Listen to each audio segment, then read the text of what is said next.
What does this button do?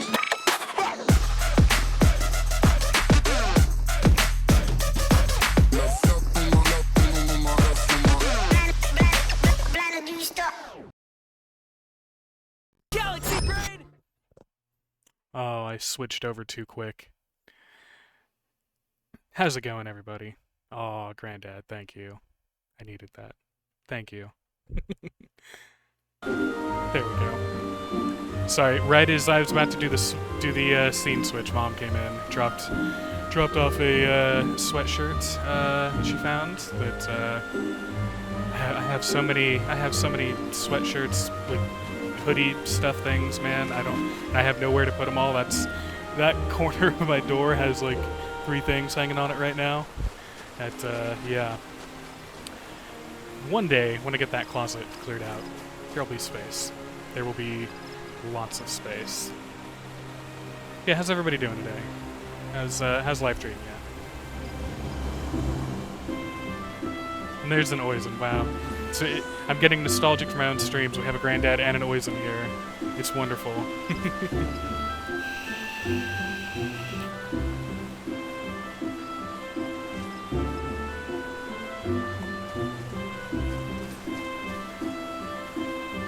And as I mentioned last night, I was gifted Animal Crossing, and yeah, we stayed up late last night visiting each other's islands, and then I didn't wake up until 1 o'clock this afternoon, and I immediately went to go and pull weeds on my island and collect various things to get my museum built, collect various things to get a shop built. Exactly, rest in peace free time, right? I think the plus side is that it does seem to pace you. Like, it's like, hey, here's a thing you can do. Okay, you did it. Well, it won't be done and it won't be built until tomorrow. So you literally have nothing else you should be doing for the next 24 hours. It's like, oh, okay, well, I'll go take a shower then, I guess. Yeah. Sorry, I had a eyelash that was like right there, dangling.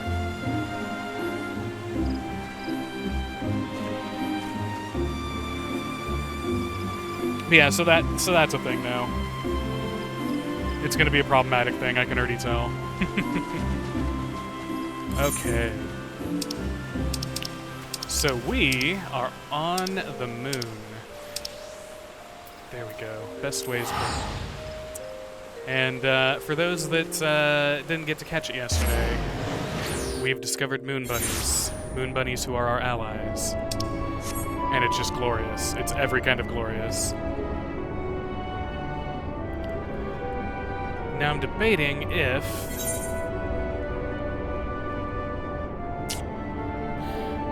before we get into the moon bunnies, we're gonna go and do a dungeon, see if I can't get this Astro up to 85. Actually, hold on, Astro or... Oh, Sage is 83, yeah. Let's focus on the Astro. I think that's what we'll do. We'll open with a dungeon here.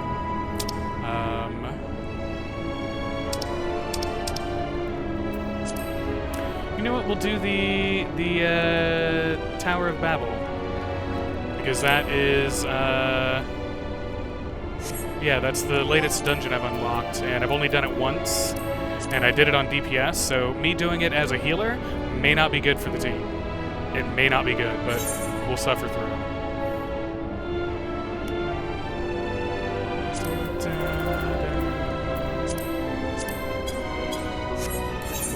All right. And let us consume a rationing manual. Let us consume some Twilight Potato salad.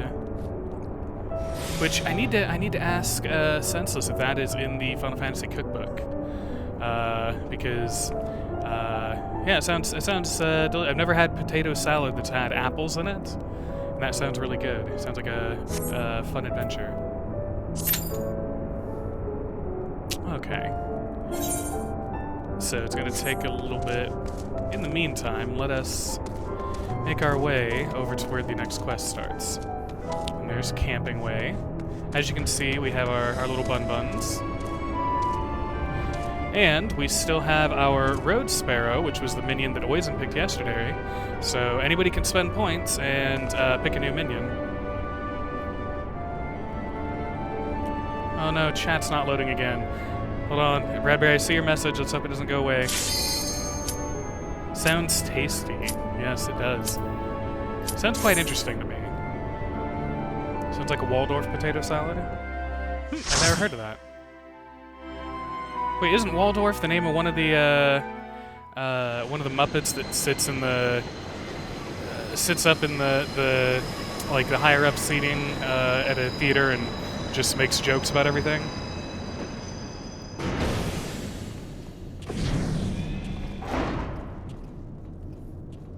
And I kept cutscenes on since I know a couple people here haven't seen this. So. Now or never.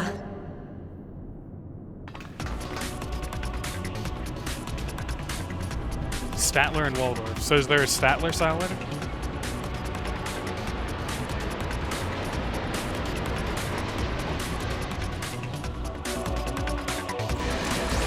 Friend has two dogs, she named that, it's great.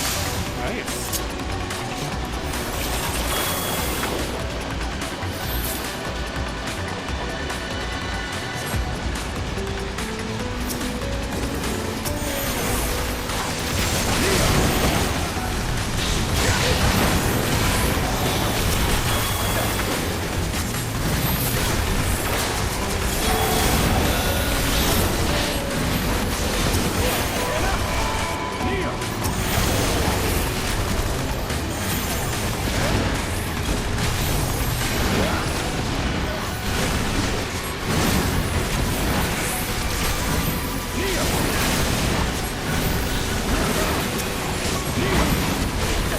I need to put some spell speed materia on my Astro because it just feels like it's moving slow.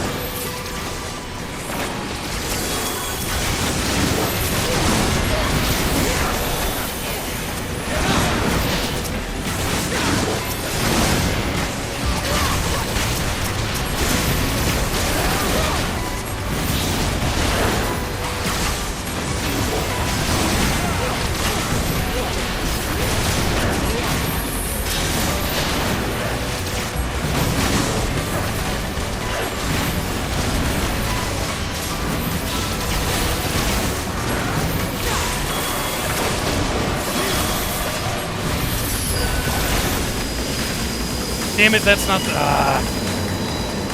I've moved my buttons around with all the changes they've made, and I just cast an ability that gives all of us a increase to damage, when I meant to cast an ability to undraw my card.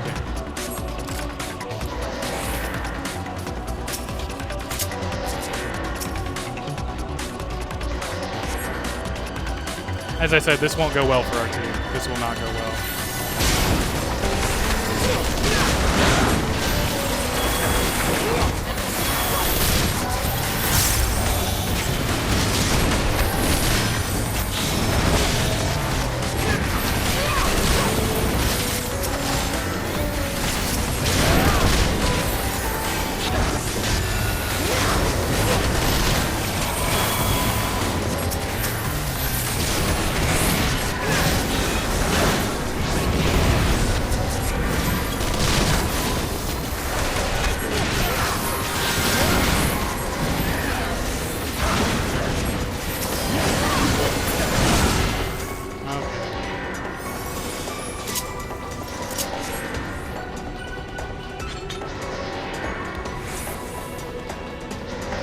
Barnabas.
really concerned about the next couple bosses because I don't remember jack about what they're gonna do.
Alright.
I know there was one of these bosses my first time through I died to because the mechanic I completely borked. So I'm hoping that doesn't happen this time because I'm the healer. It's kind of important I don't die. Kind of important, a little bit important.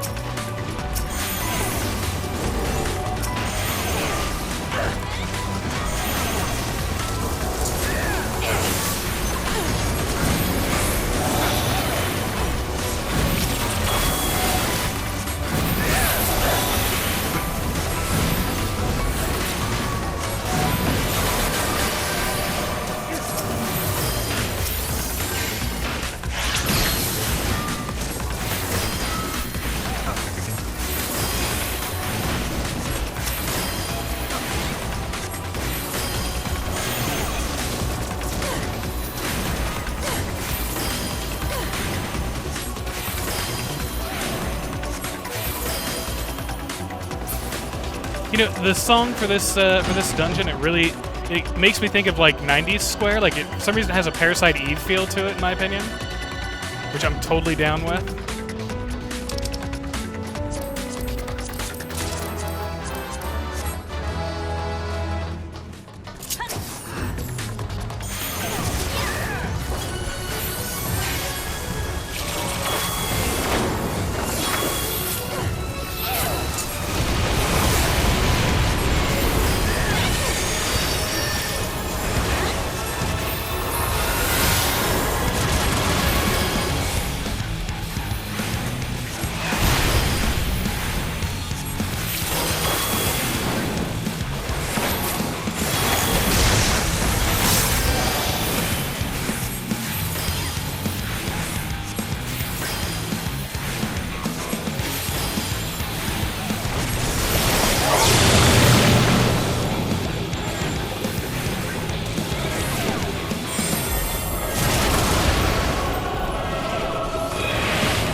Tiny!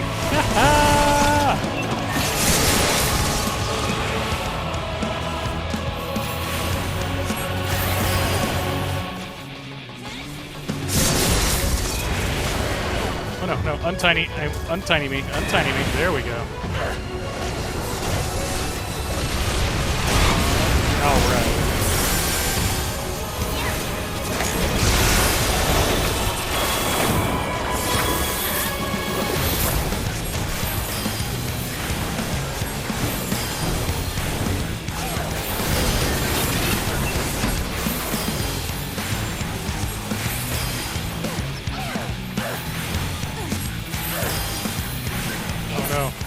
Okay, good.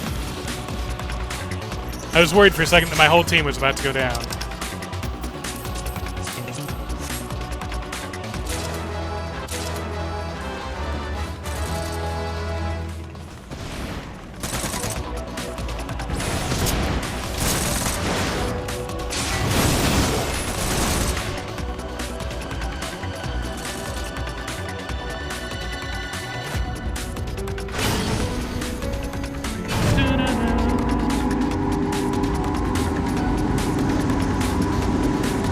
Big tower. Big tall tower.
I could be mistaken, but I think the tank used Living Death there, and that's the first time when I've been a healer that a tank has used Living Death, a Dark Knight, and I'm happy that I didn't kill them. I'm happy that they survived it.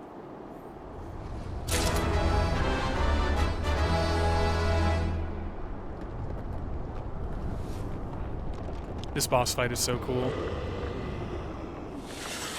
And those of you that played Final Fantasy X will recognize this bad boy.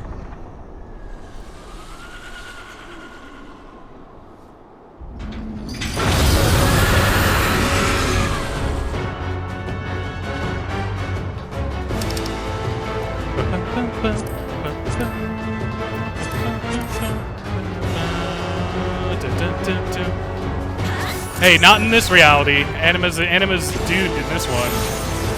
Final Fantasy X, you know, the daddy issues Final Fantasy.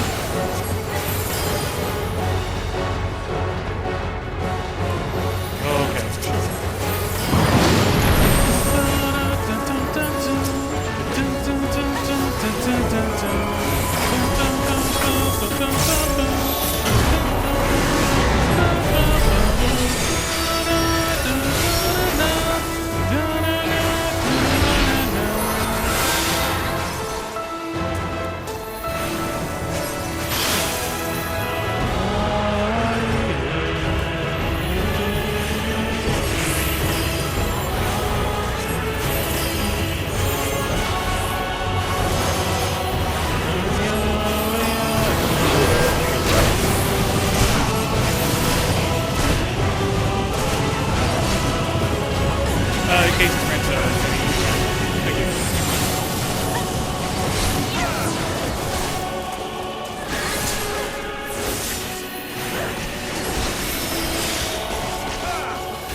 Hi, Audie, and bye, Audie.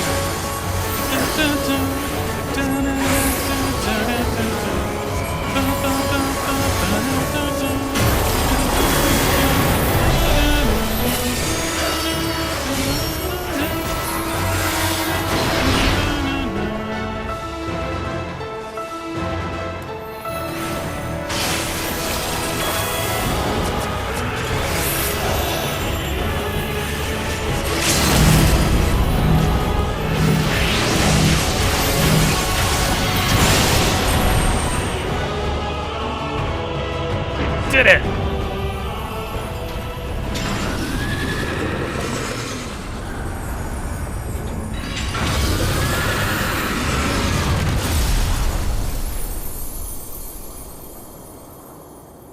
Okay, a little more confidence in myself now.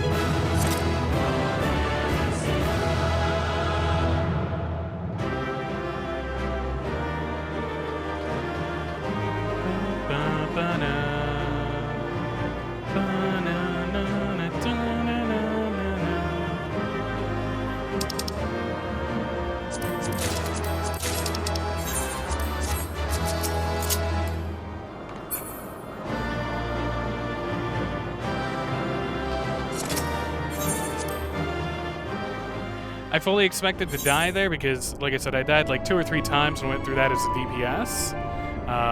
And yeah, I was expecting things to go really bad, but it worked out pretty well. I'm happy about that. Oh, and the Astro is still like 2 million away from leveling. Let's see, what level does this require? Okay, well, we're at the level where I can bring the Astro into the MSQ quest, so let's do that. Wait, I'm running the wrong way. It's east, not north.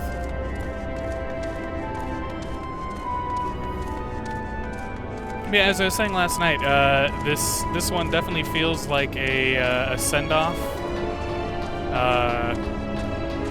Not just because the bosses in the first 2 dungeons so far have been from other Final Fantasies, but also something that we'll experience once we get in here and I just fight any random enemy.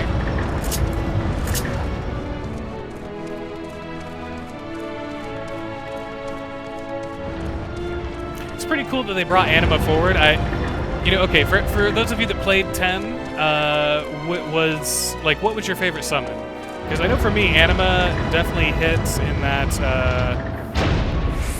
Anima definitely hit in that period of being super emo, and just that aesthetic was extremely appealing for me. I know I even drew Anima as part of an art project.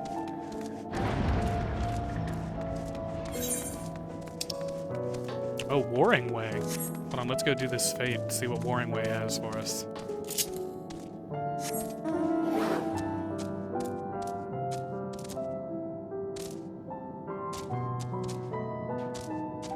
And this is why I say it's a send-off, because the battle music here.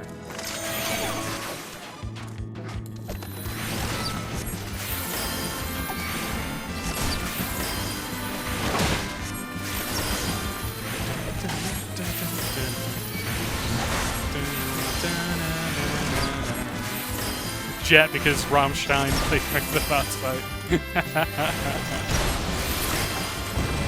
Wait, so are you saying it's been a hot minute? Did Overworld or Otherworld or whatever, was that what played during his fight? And he wore a bandana. No summon looks that cool legally anymore.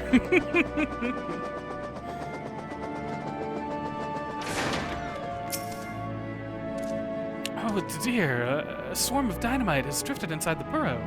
You must help us get rid of them before they blow this place to smithereens. Wait, a swarm of dynamite?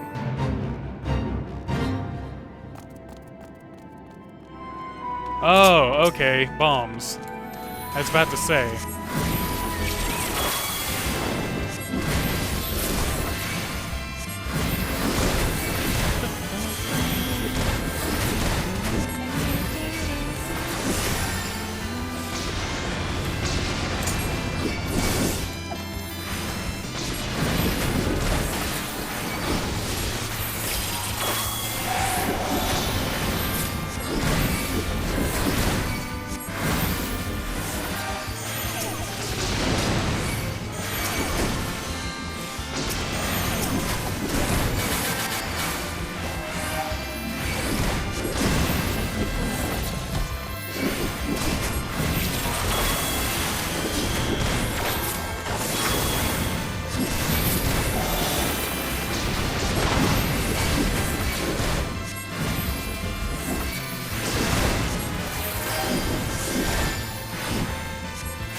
Yep, Otherworld plays for the final Aeon boss fight. Okay.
That wide area.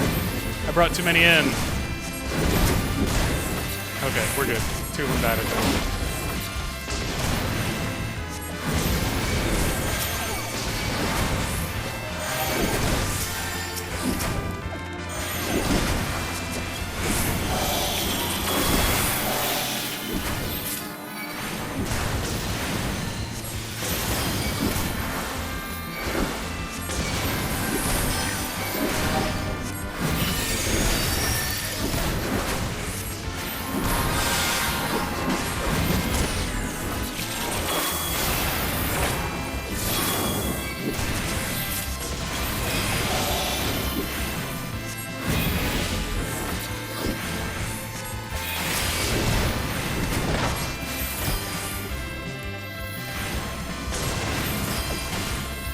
Kind of surprised. I would have figured that still this early since the game launched, there would be more people around here to farm fates.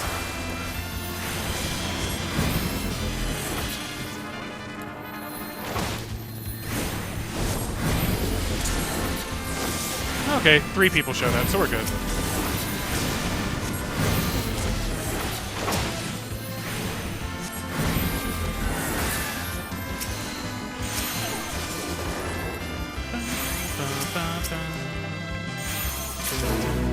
Ooh, there we go. Okay, so back to the main story. Oh, there's a bonus XP fate right next to the main story. Okay, we're gonna do that. As I mentioned, there is a channel point reward. You can spend your points to pick the minion that flies around with us. I did not, unfortunately, Lazen, I did not get a chance to check the market board and see if I can find more burbs. But I'll try to do that after stream tonight. Because there's got to be more burbs. There's got to be more burbs. Oh, and Granddad has done a redeem. Right, Granddad, you get your pick. Any one of them that catches your eye.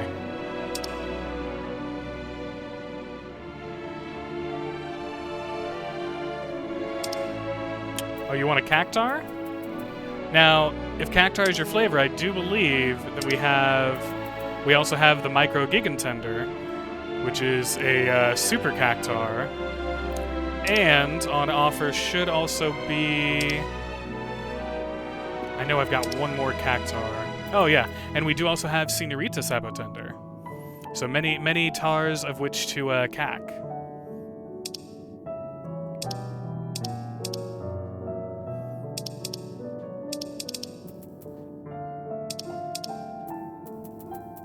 In fact, I think all 3 of those are actually in. Oh, I guess what's her name isn't, but yeah. Senorita Cactar? Alright. Senorita Sabotender. What? Oh. Hold on. There we go. And there we go. And for at least the next hour, we will be followed around by Senorita Sabotender. Oh, I guess that fate ended.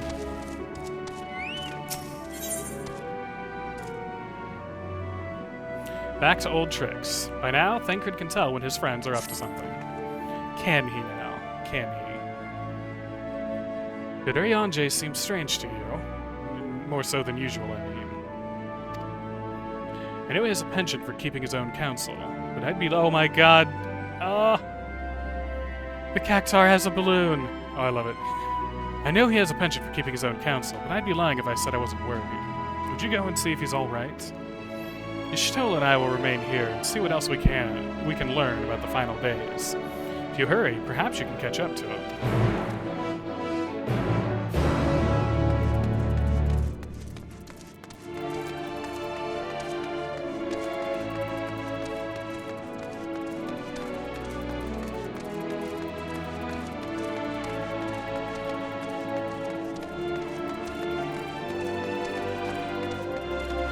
Senorita is just doing her best to keep up here.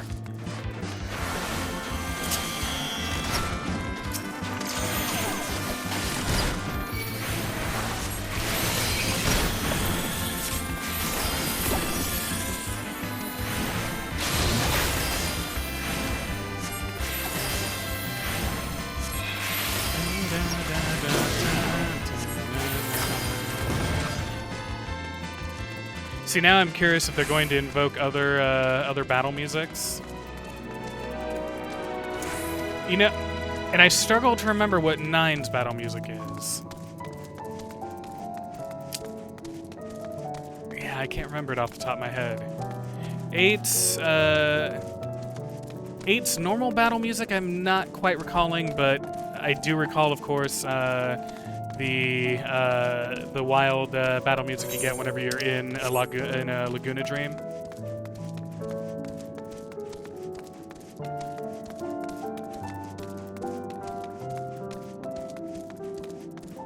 Ten and 12's battle music I don't quite remember either.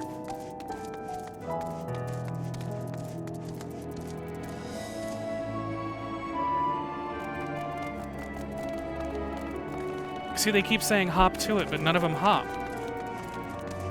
I feel like we're missing out on something here.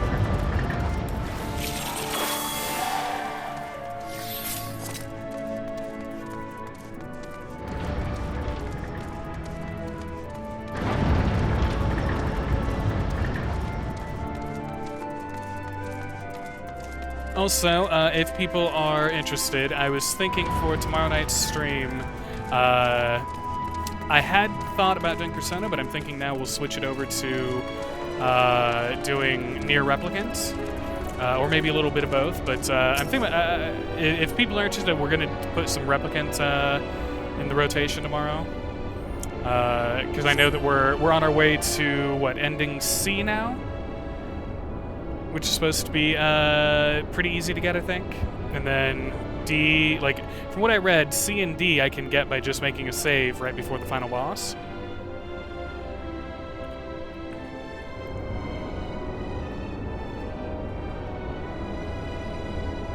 Near indeed. The reason, Granddad, is you know, we want to get all the games done that are on the backlog, and it's very, very imperative that we do, because you know, in just like a month and a half or so, like in March, all of our time is going to be dedicated to killing Chaos. We have to kill Chaos. So, do you have all the weapons? So I looked through, and I have all of the weapons that you have to get from the first half. So I'm good there. I don't have all the other weapons, but I think I have a decent amount. So. Yeah, that'll be part of what we'll work on. Which I presume is going to mean I have to collect a whole lot more wood and iron.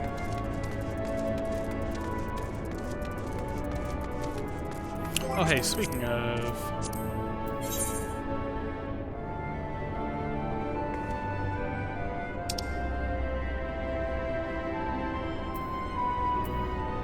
Okay, so I need to do 3 more fates, and then I can buy a riding map.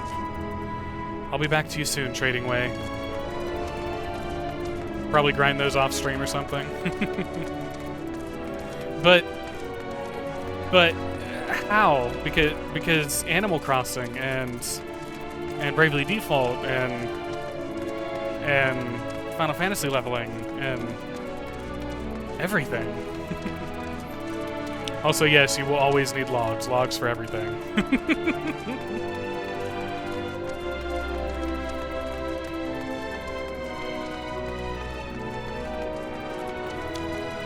Well, and we could always do. I forget I said that. Streaming it is.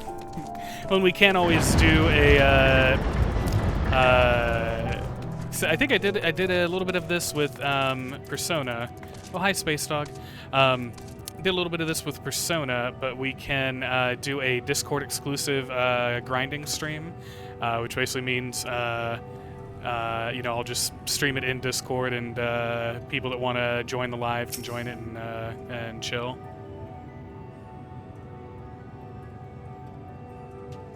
See, I've never actually had the Senorita Sabatender out,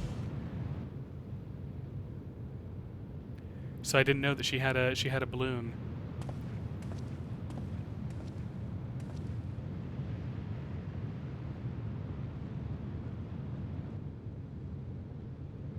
Oyanje ventures off into Mare Lamentorum for reasons unknown. You must tread carefully, else he might sense your presence. It's Oyanje. He already knows we're here.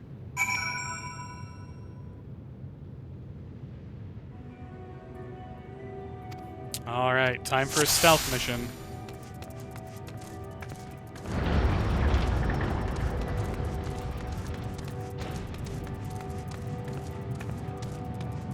Hi, Space Dog. We're gonna hide behind you for a second.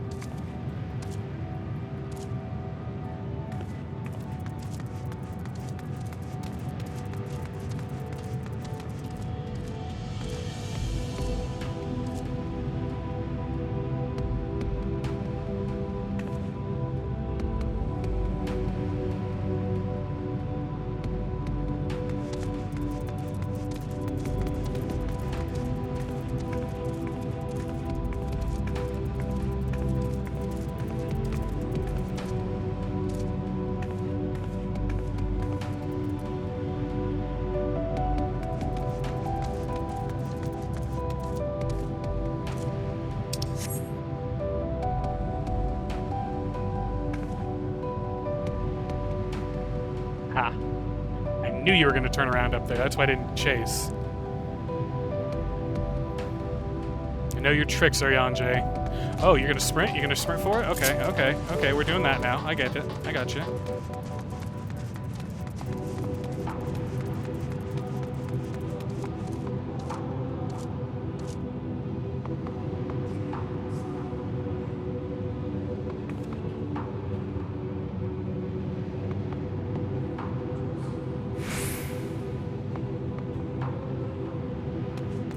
Oh, he's making another sprint for it.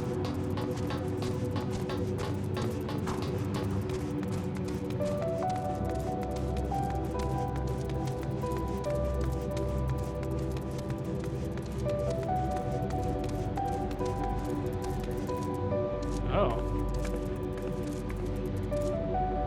Okay, well, we successfully tailed him. All right.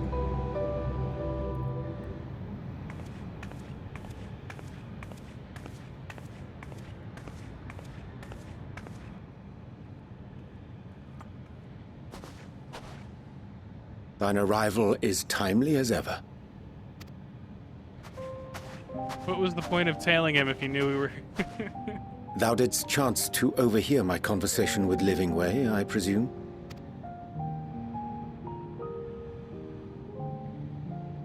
'Twas not mine intent to move in shadow. Nevertheless, I have been asked to do that and more yet again. Is it so plain that these strangers could intuit it at a glance? My capacity for silence and secrecy and duplicity. When Grahatir did contrive to deliver the first at the price of his own life, I was complicit in the scheme. A sacrifice averted for a mercy. Would that I could say the same for Minfilia. One life for one world.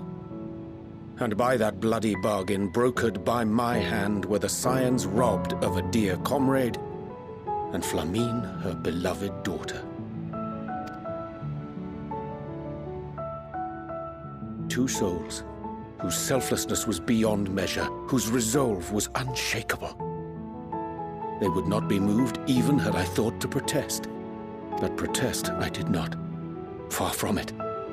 I pushed them forward. No effort did I make to seek out alternatives, ones that would not demand such terrible costs. That resignation weigheth heavy on my mind, as does the memory of another lost to mine inaction. Dearest Moonbritter, who did face death unflinching, that we might secure a means to bring low the Ascians. In her hour of need, I did naught. Dutiful disciple of Louisoix, ever looking to the greater good. Had I shut mine eyes and bid her live instead, mayhap she would be with us today.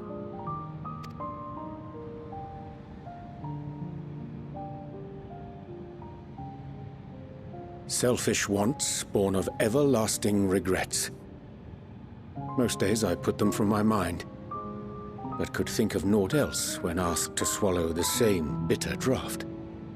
Subterfuge and sacrifice. Mayhap the right moral choice, but one I regard with great trepidation.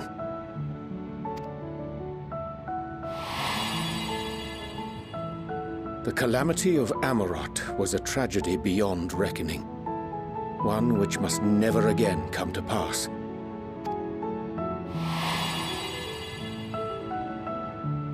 Thus must we struggle, haunted by ghosts of those we have lost, clinging to those we pray we can yet save. But what of those we cannot? How do we make peace with the dreadful algebra of necessity?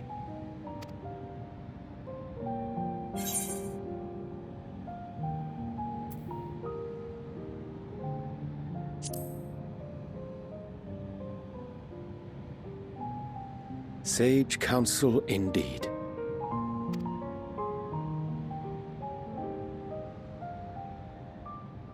I see. Wisdom as befits a great worm. Curious that he should think thee in need of such encouragement. Strange. Scarcely can I remember when last we spoke alone, and so candidly.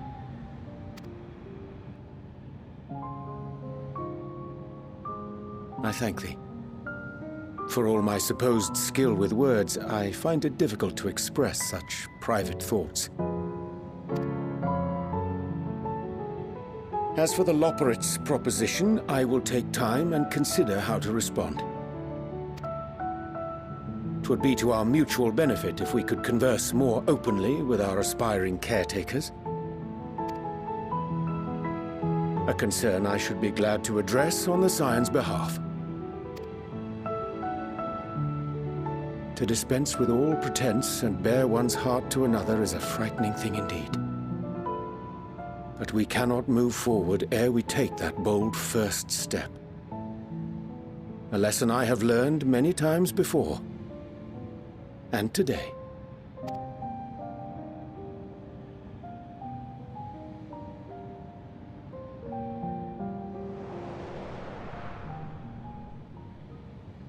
What are they saying? Curse these ears and I'd bugger all!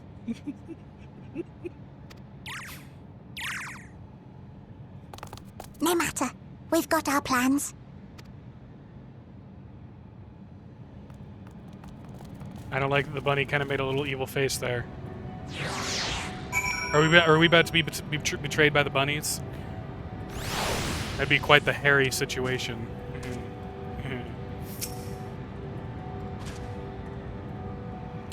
In truth, my reason for traveling hither was to effect a plan of mine own.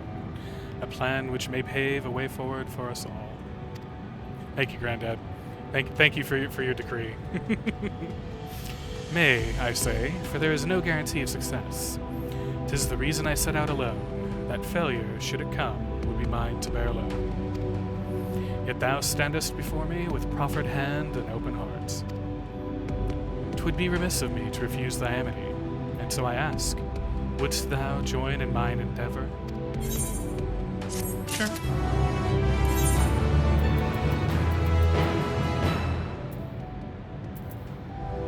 Oh, is this... Nope, that's worse. Okay.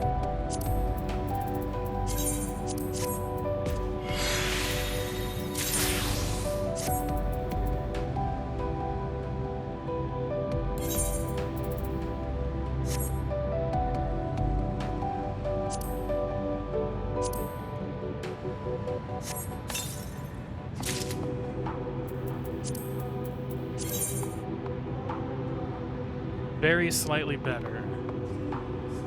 Swaps out critical hit for determination, which honestly wouldn't be that bad because determination will give me better just raw healing, whereas critical hit gives me better healing if I get a critical heal.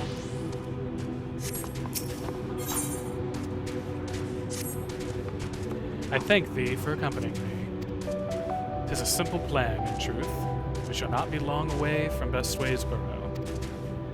Difficult decisions must needs be made in the coming days, but I nevertheless believe we are all of one mind in our desire to save the people of Atheris.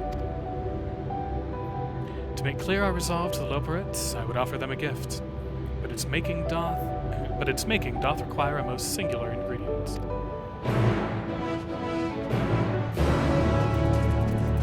Okay.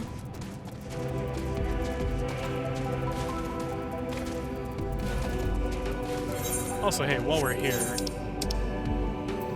Oh, I don't have them anymore. Okay.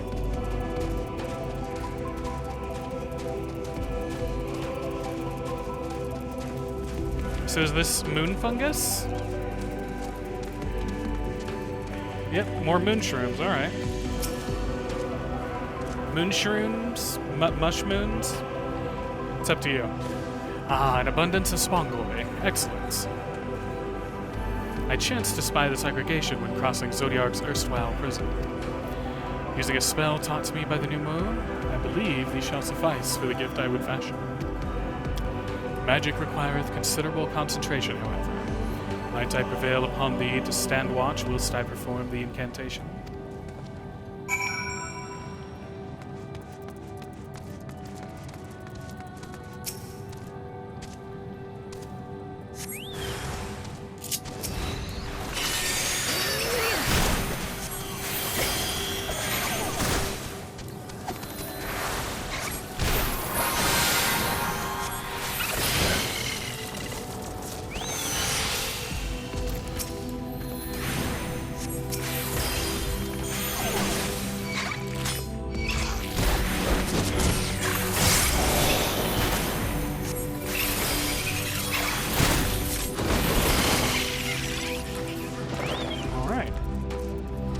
Oh, no, more enemies. Okay.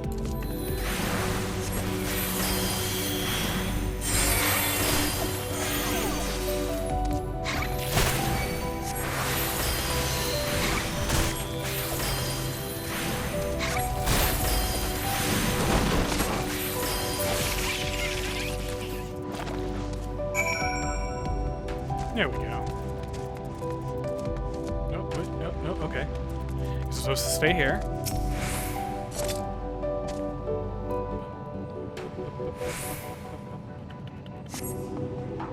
Surveying the nearby area, you see no sign of potential threats. This would be a good opportunity to see how Urianger is faring. How's your mushroom summoning going, boy? Urianger remains fixated on his work.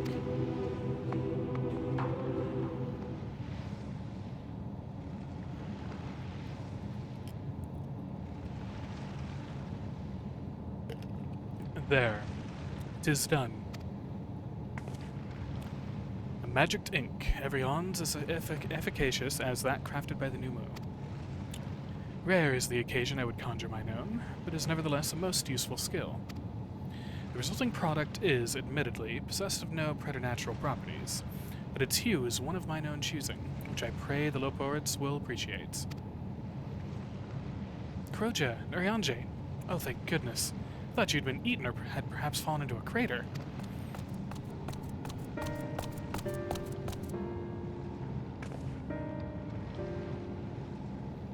Oh, it's living way. Okay.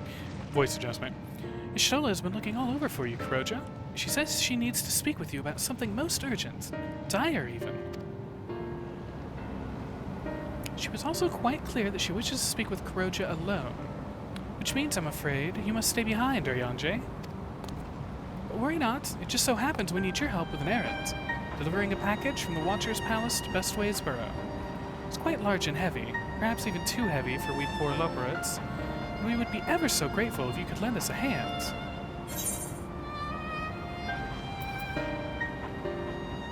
That's convenient. Suspiciously convenient.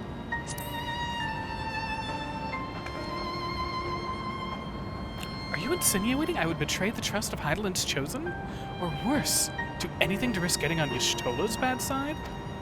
She's clearly not one to be cross, nor made to wait. Now off with you. Worry not, Kuroja. I shan't be long. Oh, these bunnies are up to something. That's the thing. The cute ones are always trying to do something.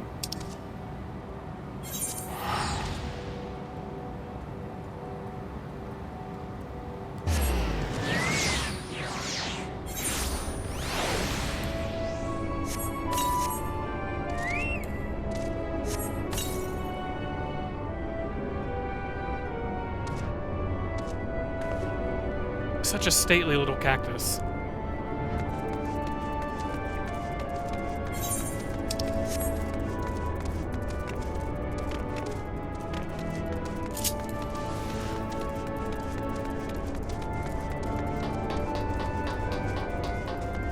And yet, it moves with haste.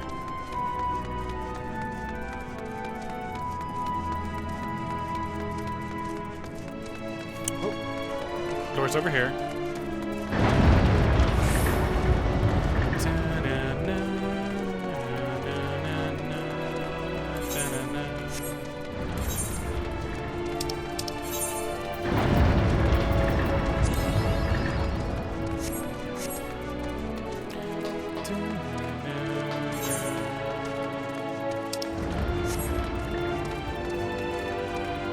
Wait. Moping way?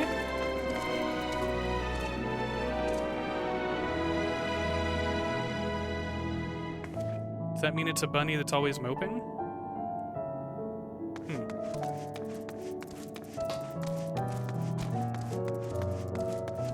He handles feels. I think what you're saying is that's the bunny that handles the mood lighting and the music.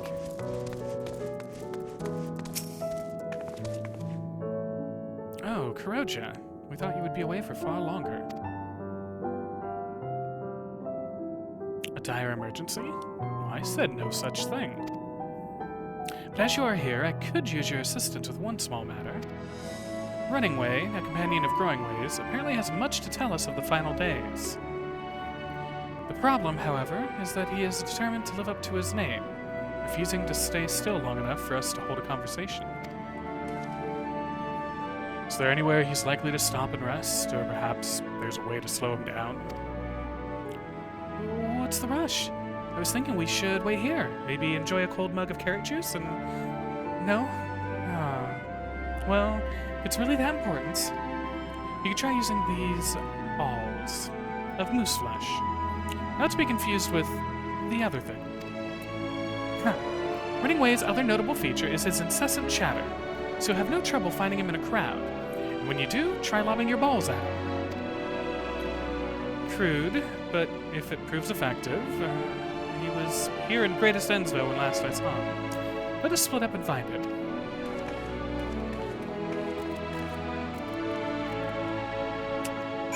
So we're gonna go throw our balls at a bunny. Got it.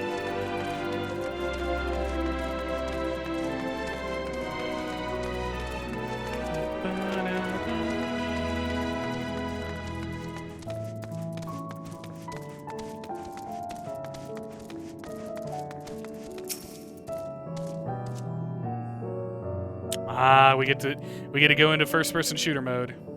Throwing balls at furries. This game is bordering hate crimes now. Okay, let us zoom in. Oh, there we go. Oh boy. Wait, hold on. It's supposed to be really chatty, but also runs a lot.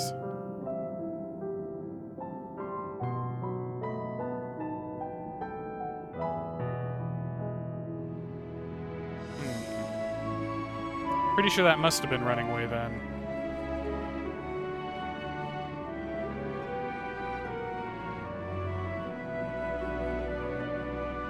Oh wait, okay, hold on. There's more bunnies over here. Unassuming Loprits.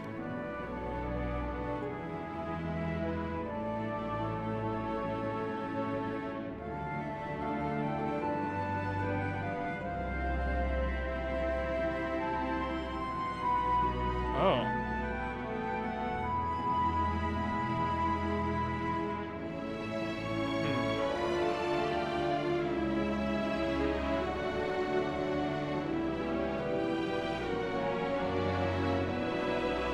So there's one that's running over there, and then there's this one.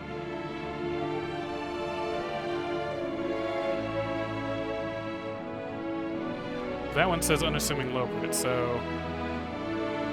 Well, that one's also unassuming. Okay, yep. So I think the running way is going to come out of that side. So that's where it appeared last time.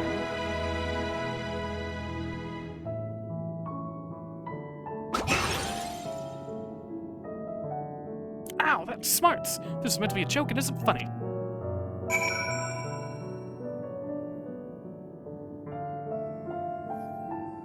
We bought a bun.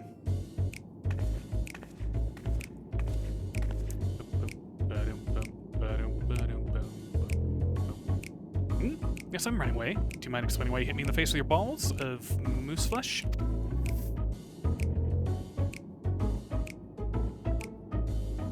I'm highly knowledgeable about the final days.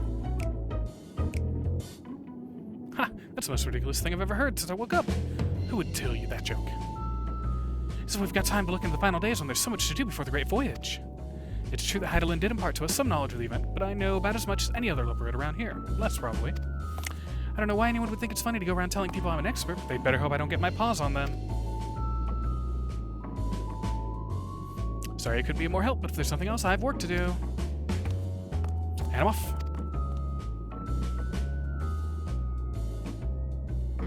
So, seems like we're being put through the ringer here, getting put on some snipe hunts. Throwing our balls around.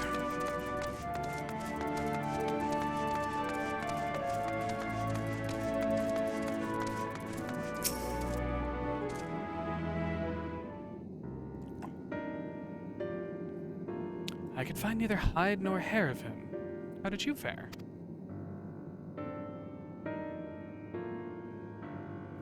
So he knows no more than the others. Care to explain yourself, Growing Way?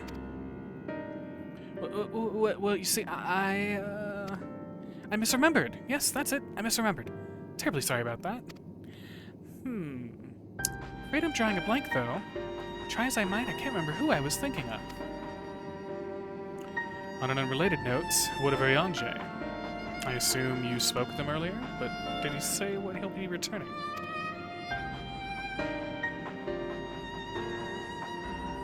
On his way to the Watcher's Palace with Livingway.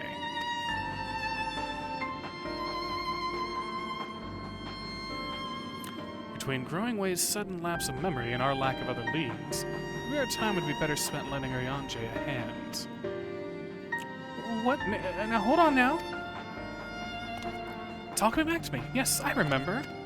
The information you're looking for is in the archives. Yes, that's where you'll find all sorts of useful knowledge, including that pertaining to the final days.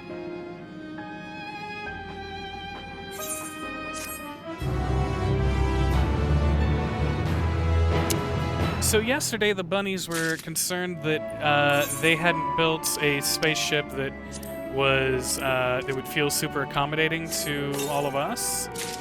Now it seems like they, now it seems like they're trying to pull something on us. Aw. Oh well.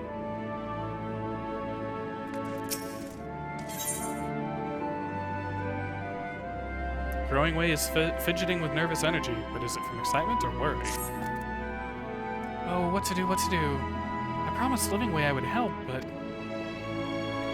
No, I promised I'd help, so that's what I'll do.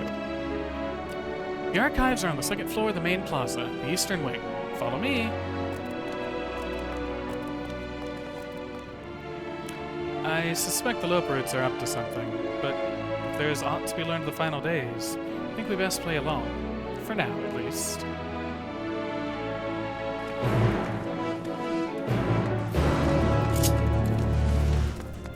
Okay, gang. So theories. What are the bunnies trying to do?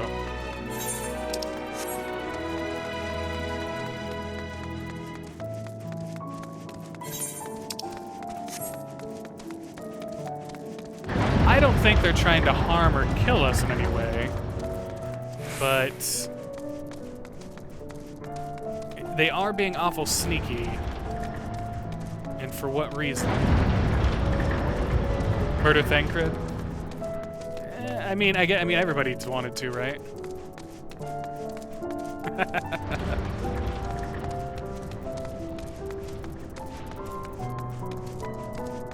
It's okay, you get one free spoiler because you worked really hard not to spoil Space Dog.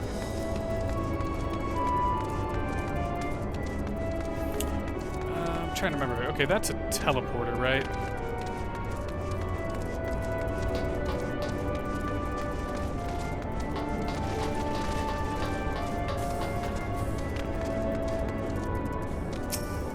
Okay, I guess not.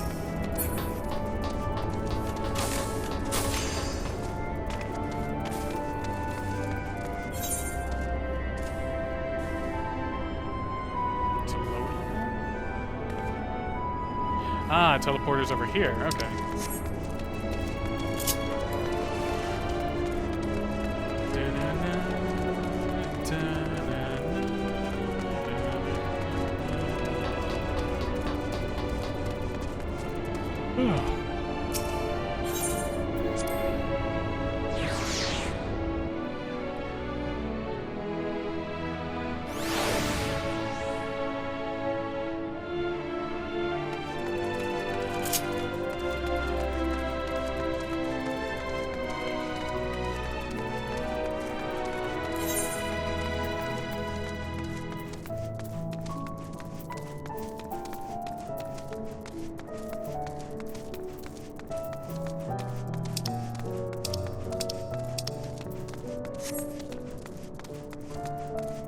Still quite the run.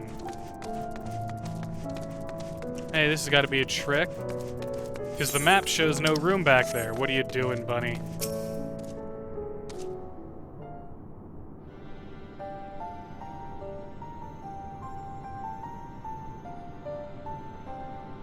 The archives are right through this door, but it seems to be locked.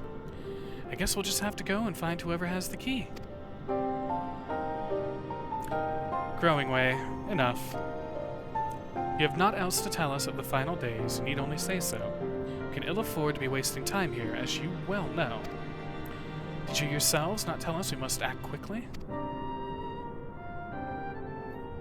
Yes, we did, but the moon was to be a perfect paradise for the people of Aetheris. We're running out of time to make everything ready for their arrival. We'd hoped you'd see the wonders we have to offer, but you found nothing but faults and flaws in our work. Only one of you saw our potential, so you others must be kept here.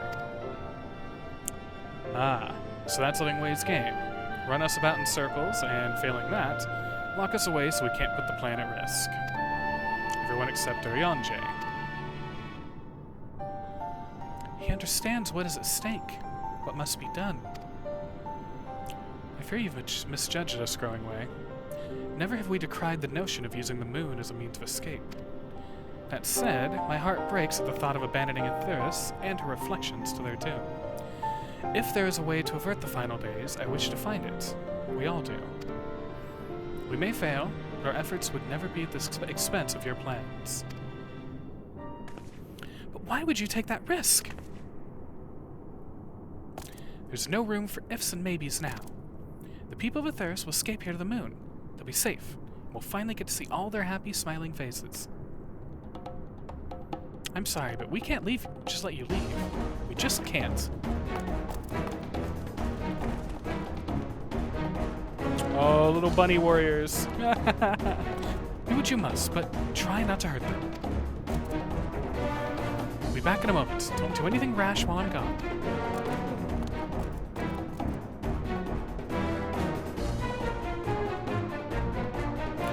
If we dally, they'll overwhelm us with sheer numbers. I say we knock these ones out, split up, and make our way to the exit. Agreed. Let us reconvene where Argos awaits outside.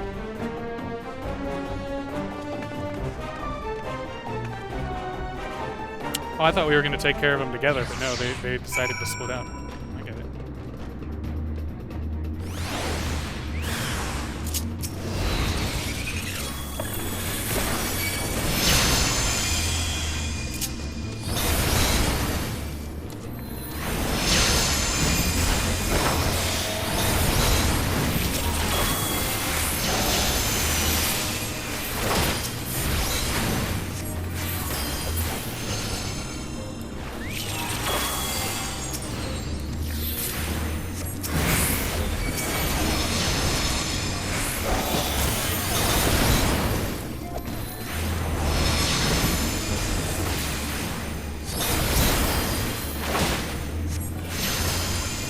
Even their attacks are cute. Parrot and Ruin, Fire and Moonstone.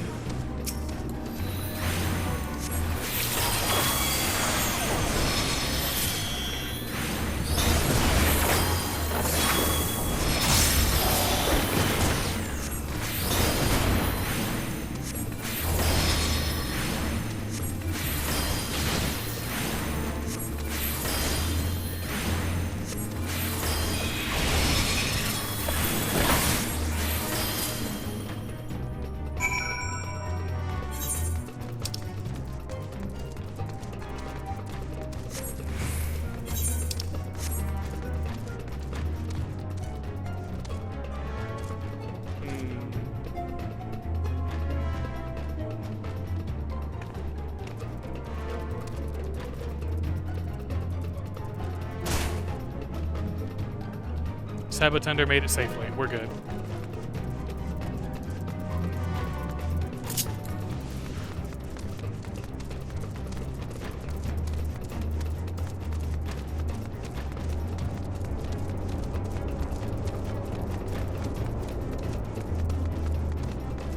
I feel like there's about to be a bun bush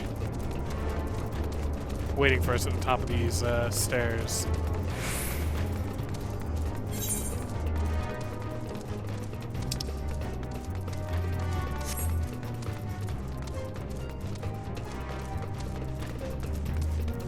I also just now realized that I jumped all the way down because I thought the door out was on the bottom floor, but it was on the top floor, the floor that I was already on.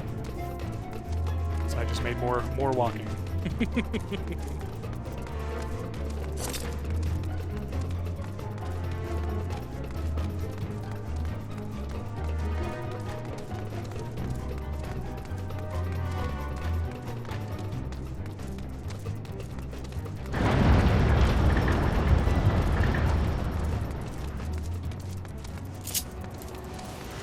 Save us, Moondog.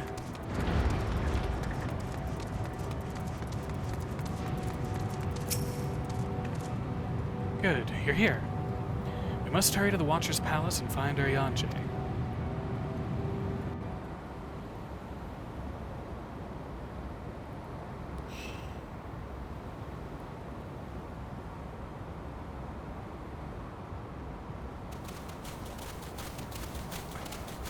And what, pray tell, do we seek at the Watcher's Palace? Oh, come off it, friend. You know full well why we're here. The time has come for you to return to Etheris and help your brethren prepare for their journey here and beyond. Forgive me, Living Way. But I cannot in good conscience proceed with this plan. Huh? But what about the final days? The death and the doom? Oh, we have to hurry before it's too late!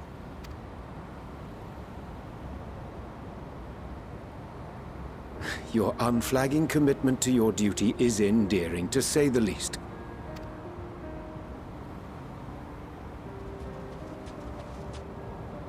Oh, bugger!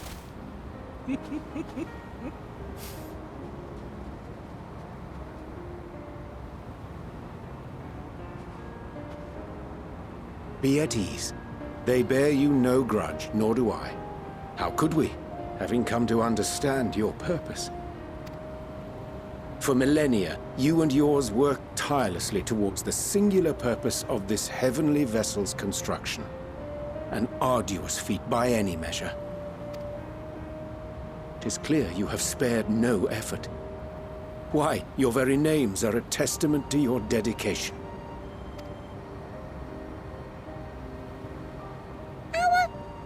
Our names? I'm not sure I understand what you're getting at. Names are an expression of the self, a declaration of one's hopes and aspirations.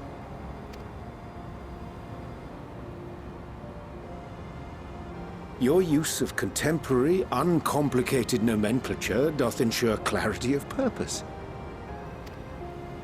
There can be no doubt that your love for the people of Aetheris is boundless and pure.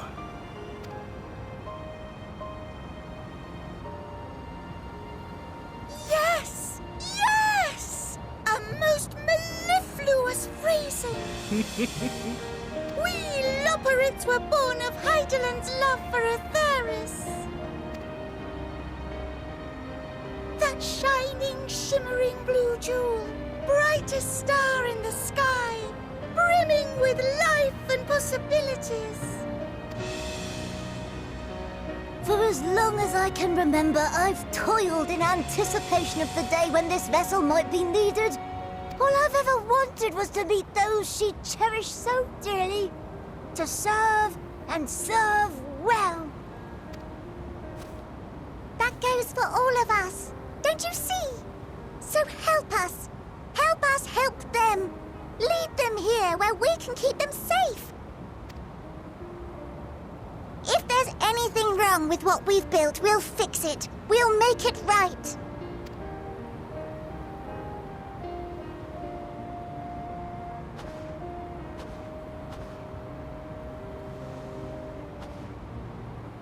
Your works want not for repair. Yet there remaineth much for you to learn of men, and your own kin besides.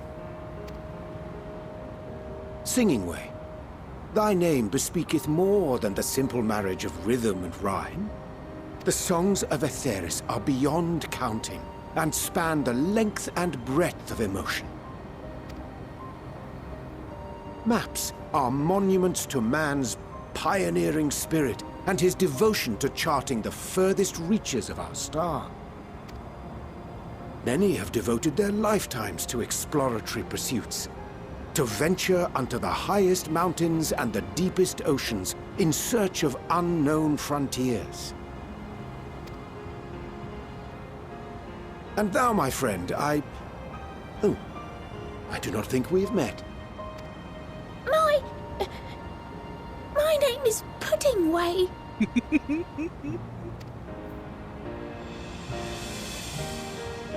Puddingway? Yes, indeed. A name of deep and abiding significance, I'm sure, but one perhaps better communicated through delicious deeds than tasteless words. A judicious application of fey magics at a later juncture may be appropriate.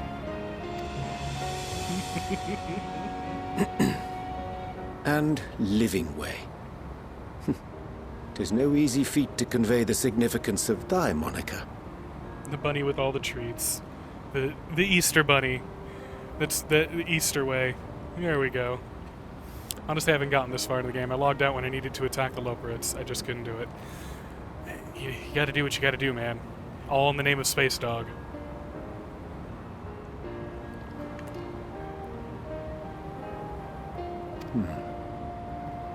When I was a bookish boy, a dear friend of mine was fond of peppering me with questions as I read, to my occasional annoyance. One day, I posed to her a question of mine own. What does it mean to live? Maybe think of it as the killer rabbit of Carbonog. You're gonna have to explain that one to me.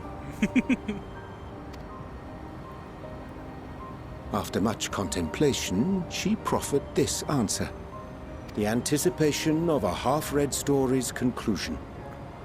The hope today's mistake may serve as tomorrow's lesson. The wish that a new acquaintance may one day call thee friend. She believed it to be all these moments and more.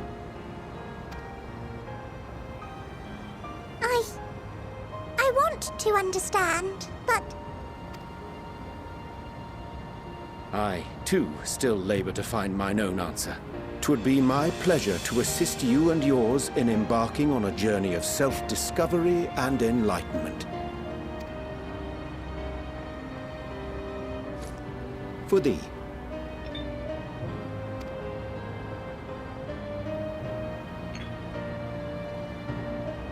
Ink as blue as the waters of Aetheris. Made in haste, though I assure thee, the quality has not suffered for it. The people need not be persuaded by honeyed words. Nay, I have faith they shall do what is right in due course. Until they do, I beg your patience, friends.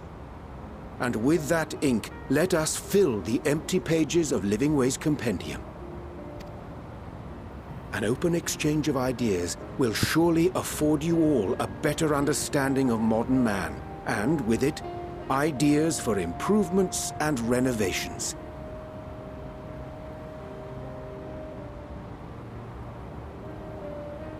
But more importantly, it shall empower us to together find a way forward.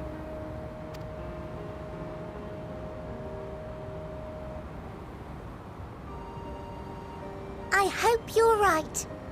Thank you for this lovely gift.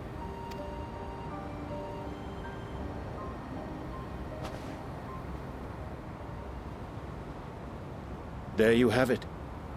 I shall remain with the Loporrits to ensure that all is in order. Though we must needs prepare for every eventuality, you would all agree that the evacuation of our star is a last resort. To accept failure is to accept the demise not only of our star, but that of Reen's, of all reflections, and the souls that call them home.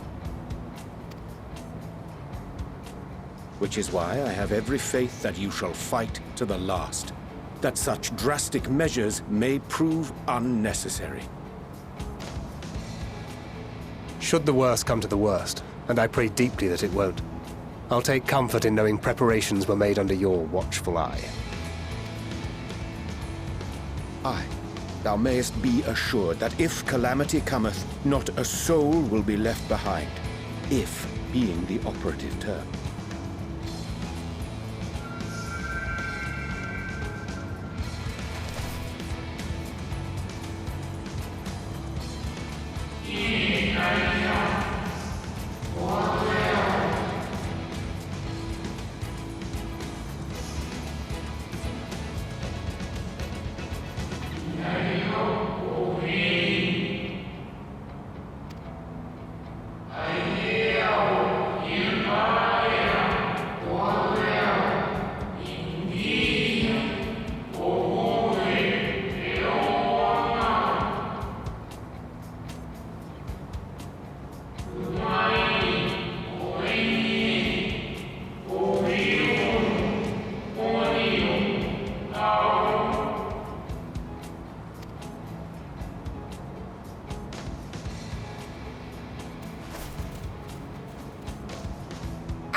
To interrupt, but I feel like I need to make amends for all the secrecy. Think nothing of it. We haven't been the most gracious of guests. Do convey our apologies to Growingway and the others. But of course! And when next we welcome more guests from Atheris, we'll have learned to be much more hospitable hosts. Oh, and circling back to the matter of inappropriate secrecy, we ought to discuss our benefactors. Agreed. The Charlayan Forum, yes? What? How did you know? The more I heard, the more obvious it became. The Forum's aims align closely with those of your anonymous patrons. A telling coincidence would be an understatement. I can't believe I had myself muted for my own call out. I fucking called it. Though had we not taken it upon ourselves to peruse certain restricted tones in Labyrinthos, we might still be unaware of their plans. But let us continue this discussion upon our return. I dare say we have kept Alphino and the others waiting long enough.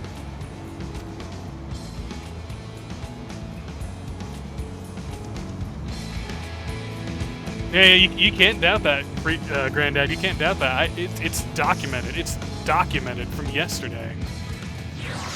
It clicked. It all clicked. And there was Bradbury being like, yeah, sure, let's say that. On to your ways, man. 5 stream points. 5 stream points to House Caro. 'Twas a relief to see Livingway was pleased with my gift of ink. To serve and serve well. Though their knowledge may be lacking, their boundless love is a blessing without peer. It will be no easy task to prepare them for what must needs be done, but gladly do I embrace this duty, even if it doth necessitate that we part ways for a time. Forgive me my absence, but I have the utmost faith in you, and all our fellow scions. When next I return to Atheris, I pray I find you all in good health and good spirits.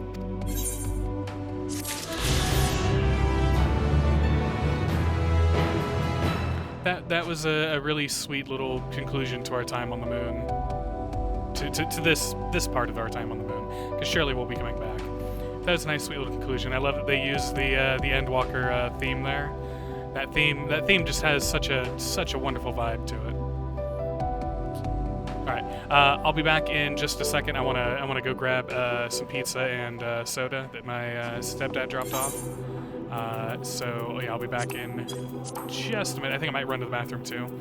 So we will put this into good old idling camera.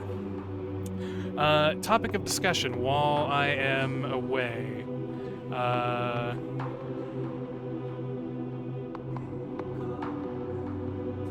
That's weird. Is Twitter about to ban me? I clicked to Twitter and it asked me to verify my email. That immediately had me sus that I got mass reported for something, even though I've been a good boy. I haven't dared say a negative thing to a white supremacist in weeks now. You know, that apparently is the one big rule you can't break.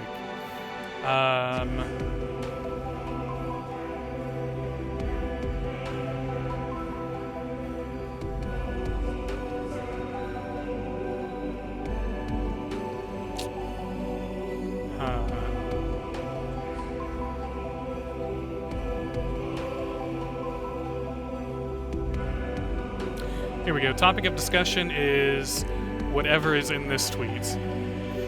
You should make a list of topics. Easy referral for these trying times. I should.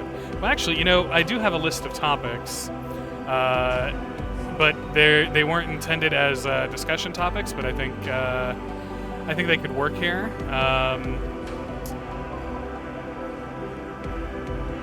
Let's see. Here we go.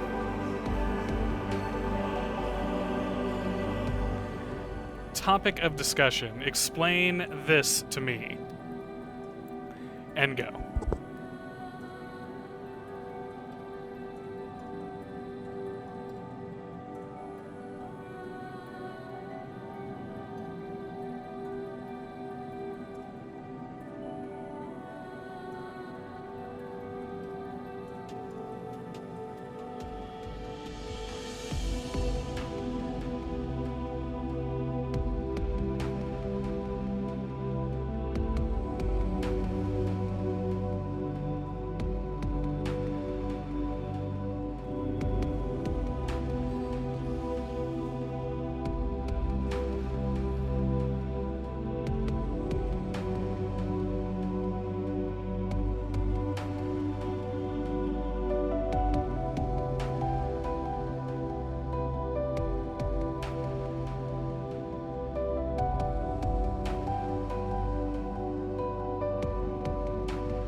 Alright, and we're back.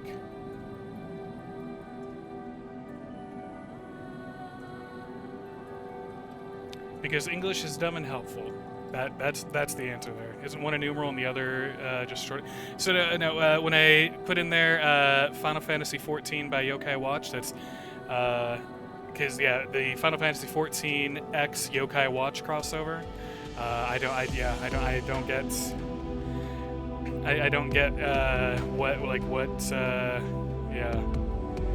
don't get it. But see, then there's also with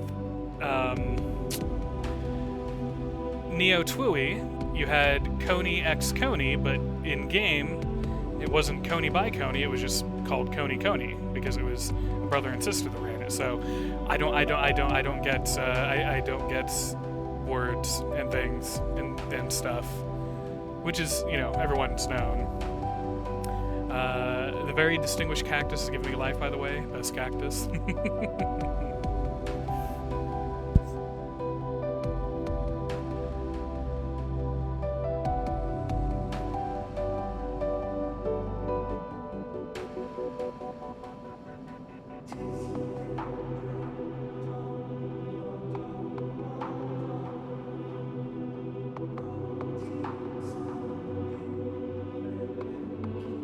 And then, of course, the floating moon eyeballs.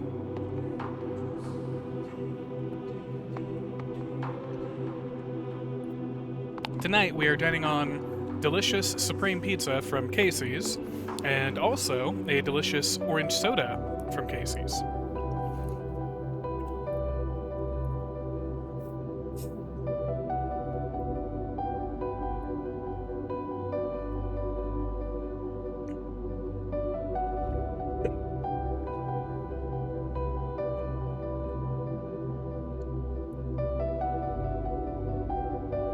Wait, where'd Distinguished Cactus run off to?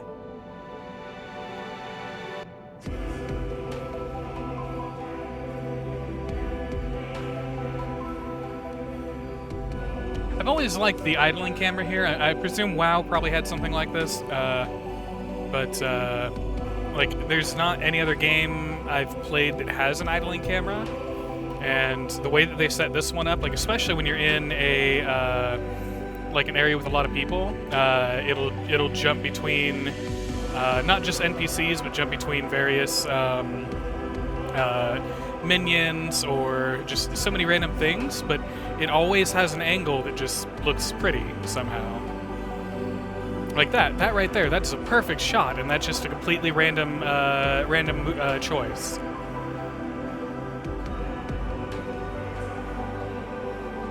Not as pretty of a shot. I'm not exactly sure what we're looking at.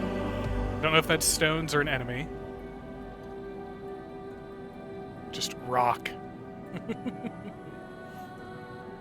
More floating eyeballs.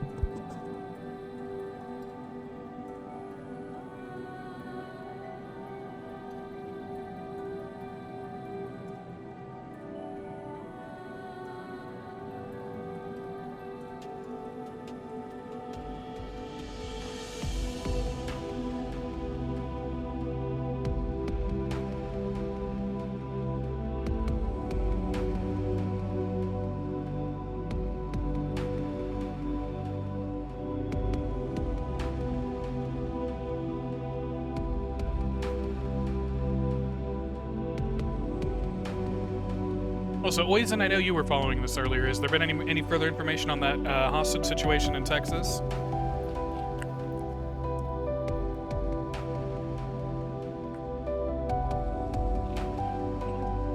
Oh. Excuse me. I know right-wing media has already latched onto it and declared that, you know, before there was any positive identification, they had already declared that the suspect was an Islamic terrorist.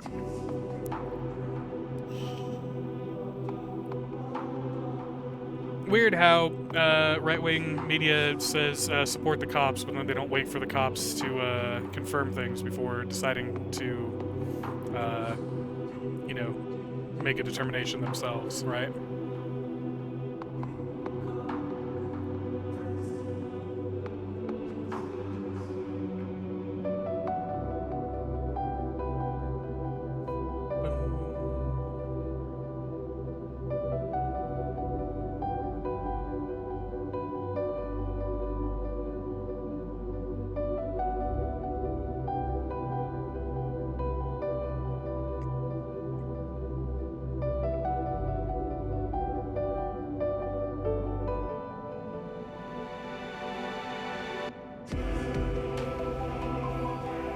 By the way, for those of you that were wondering, excuse me, wondering why cheese weapon keeps coming up, let's see here. Yeah, I think it should be here.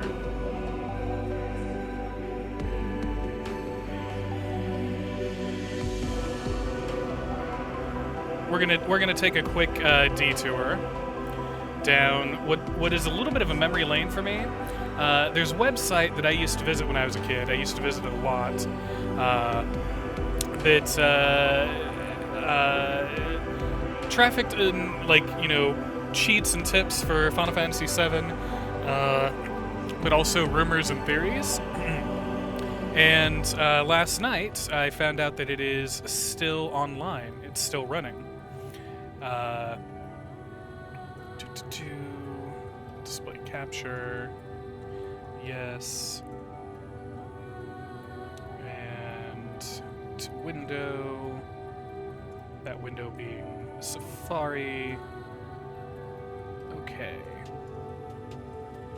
Order. Bottom.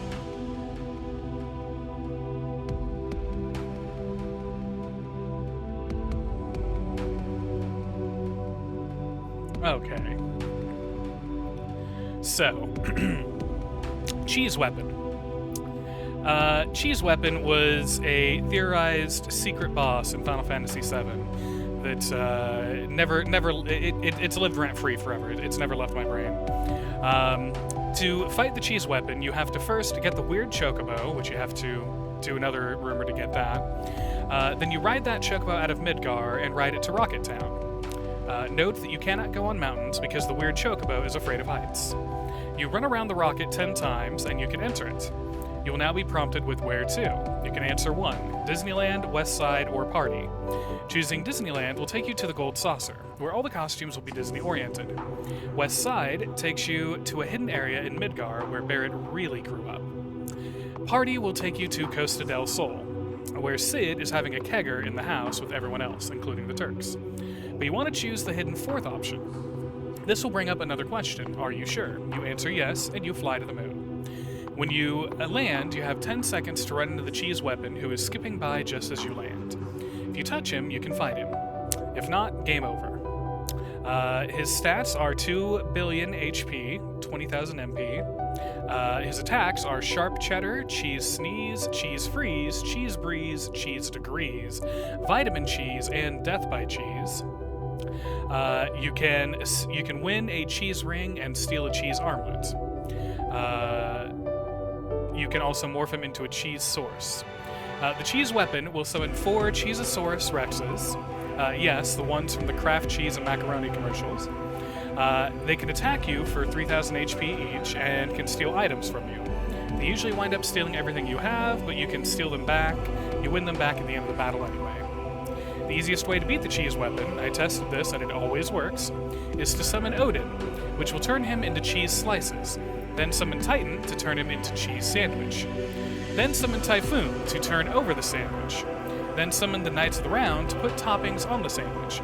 They will put on ham, turkey, salami, bologna, mayonnaise, mustard, pickles, olives, lettuce, tomato, peppers, and onions. Then the big guy at the end of the summon, I think it's King Arthur, will cut the sandwich in half. And that, my friends, is how you find and defeat Cheese Weapon. And that is also why I've been referencing Cheese Weapon so much, because, hey, we went to the moon, and, you know, maybe Bradbury's been really hiding this one from me as well, but, yeah, we went to the moon, and so far we haven't encountered a Cheese Weapon, not even one. I'm very saddened by that. There should be a Cheese Weapon. But yeah, this site, so you get to it by going to Final Fantasy VII Citadel.com, which, again, I'm amazed it's still active. It's been active since 1998. It definitely has the look of a place that has been around since 1998, but still posted as recently as December, with stuff about the remakes and stuff like that. Now, I don't know if that's a straight post or if it's some kind of RSS thing, I don't know. But, yeah, from there you can click on rumors to get to all the various rumors here for all sorts of things. One that we discovered last night. Let's see. There was one we discovered last night that was hilarious as fuck. And I'm trying to remember it. I think it was cow breeding. There we go. Or no, that wasn't it. No. Yeah, okay, it is. Yeah, okay. So, that's dedication to the fantasy that will be final. Peak Nerdcore. It is. This GeoCities ass-looking site. So cow breeding in Final Fantasy VII. Here's how you do it. Give the cheese ring to the guy in Calm, and ... interesting insert. If you go into the pub at Calm, you will find the polygon render of Nobuo Uematsu, the Final Fantasy VII music composer. He is incredibly drunk and will tell you that he is sick of the Final Fantasy prelude, and is going to take it out for Final Fantasy VIII. Anyway, once you equip the cow lure materia, you can fight cows instead of chocobos. You can breed them too. Then a new option on Chocobilly's menu is milk. When you milk them, they will produce cheese. You have to milk a smelly cow to get Limburger, milk a holy cow to get Swiss, milk a patriotic cow to get American. I hear there's a blue cow that will give you blue cheese, and an Italian cow that will give you Parmesan and mozzarella. If you go to Wall Market, you will find the Honeybee Inn has been vacated. You can buy the building for 1 million gil, then you can open a deli. You can serve sandwiches with your cheese, and in the international version of Final Fantasy VII, you can get the salmon materia and have salmon cheese, which sells for 10,000 gil on a sandwich. So, yeah. That is a little piece of my childhood there. I loved reading this because, as you can see in some of the rumors, it has personal opinions, and it's from various Turks, people writing as the Turks. Fake. They don't tell you how to get Cheddar. Well, that they couldn't put in the game. It would be too OP, obviously. Obviously.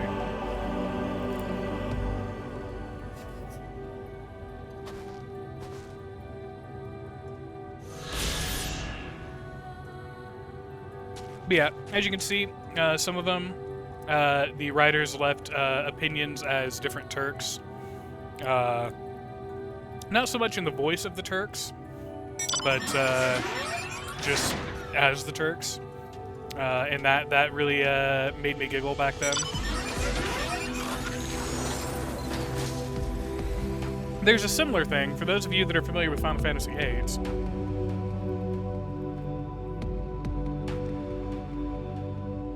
This I actually didn't discover until much later in life, but still very much love it.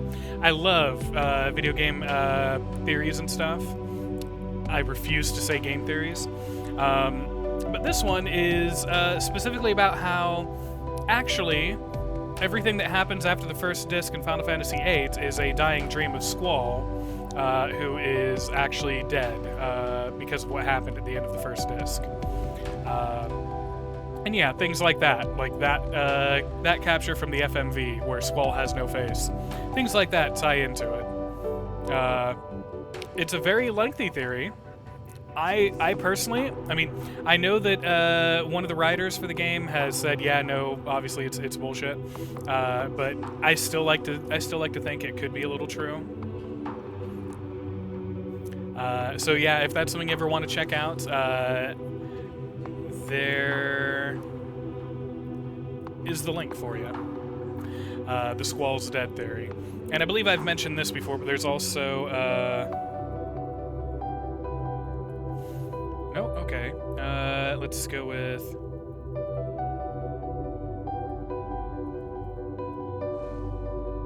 There we go. So it's MetalGearSolid.org. Oh, never mind. Meta Gear Solid. I never noticed that until now. It's Meta Gear Solid, as you can see in the URL. Wow. That's beautiful.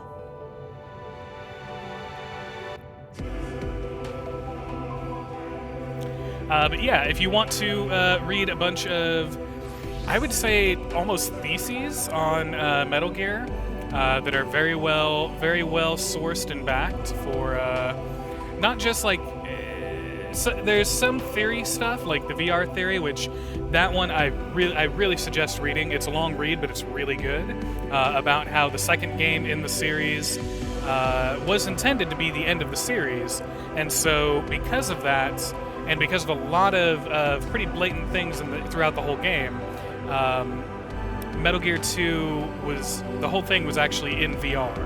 It's a really good theory to read. Yeah, so it has some theory stuff, but then it also has just, what's that, substance abuse? Oh, what motivated the creation of Metal Gear Solid 2 Substance? That's a clever name. So it has theory stuff, but then it also has, stuff that's about, like, I wouldn't say behind the scenes entirely, but a little bit of behind the scenes, but a lot of stuff about like the creation of the games, or what was driving Kojima. There's one of them that I'd have to look to find it again, but there was one of them that I read that brought up how Kojima got death threats before Metal Gear 2. Like, he got some death threats because of Metal Gear 2, but he actually also got death threats before Metal Gear 2 and after Metal Gear 2, but not because of 2.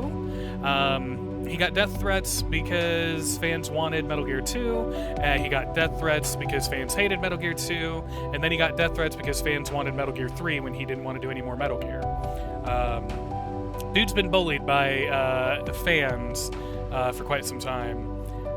So yeah, definitely recommend if you want to live a little bit in my world, check out those sites. I highly recommend them. I love reading stuff like that. There's actually one other one. Let me see if I can find it. There we go, Chrono Compendium. This is another really good read, in my opinion. It's kind of a short read, but it will lead you to a whole lot of other reads. But this has to do with a famous oldie, Chrono Trigger, and it's an analysis of how time travel works in that game, as far as branching timelines and the creation of duplicates and stuff. It's really, really good. Everything on Chrono Compendium is really good.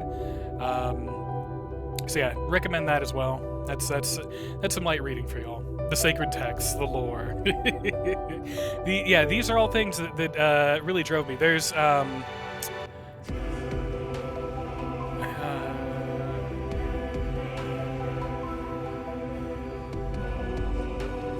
there's one that isn't on Chrono Compendium, which is interesting. But it was on here.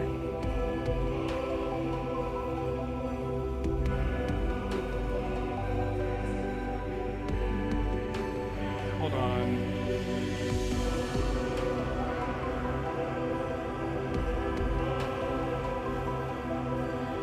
Oh, where did it go?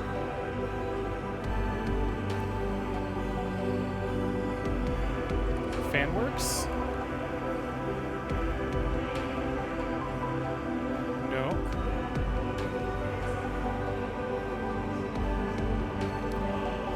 I'd have to look around here, but through TV tropes, somewhere under one of these tags, somebody mapped out the entire timeline of the entire Chrono series, including like every branch and everything.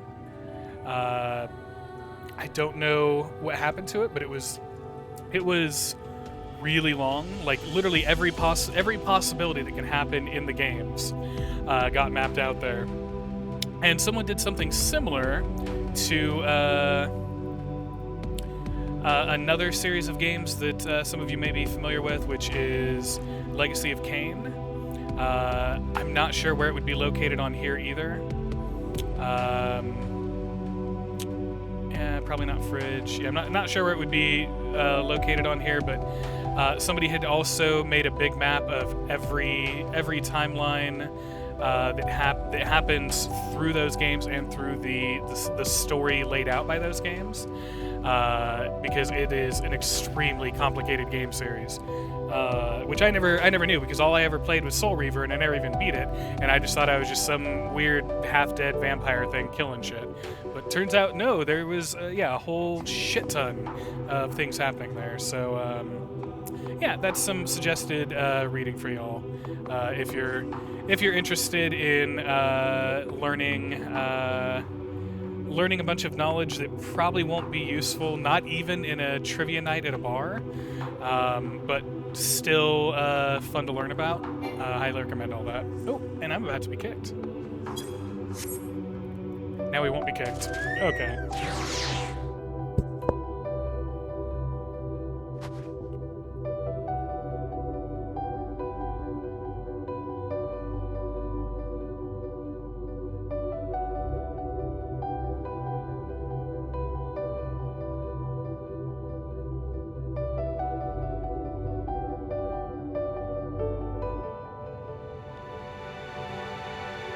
Now, when you say get all of the near endings, do you mean all 26 in Automata as well? Because I think I've got the important ones in Automata, but I haven't gotten all of the like the joke ones or the kill a really lovely character thing. Okay. Just wanted to be sure, because I mean I'm in for getting all of them replicate. The Automata ones, though, that's going to be a longer order. It's not as easy as I thought it would be to just use that time jump that people discovered like the same year that I played Automata. You can use that, but just being able to jump to the different points doesn't to the different chapters doesn't mean it's easy to get the one-off endings, because you haven't trained, you haven't leveled up, so if you jump to a later chapter, you have nothing to attack enemies with. It made the ending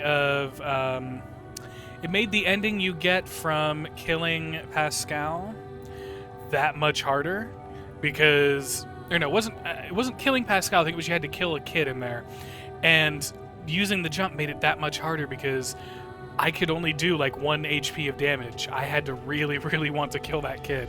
It was a little more depressing.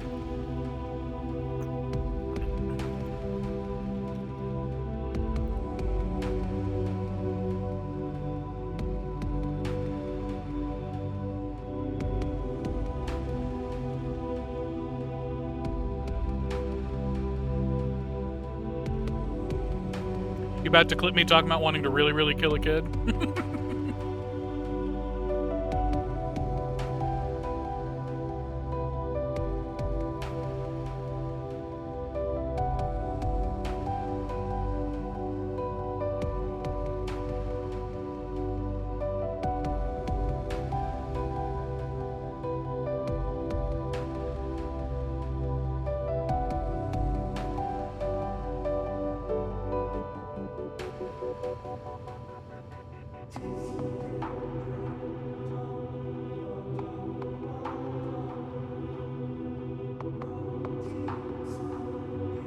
Okay, I think we're good to go. I've got half a slice of pizza left, but I can eat that during voiced cutscenes. Returning home. Okay, so we're going back to Theros. The Loperids at Urian Jade's capable hands, we needn't worry about our affairs here in our absence. Knowing now the face of their earthly collaborators, there's much to discuss with Alphino and the others.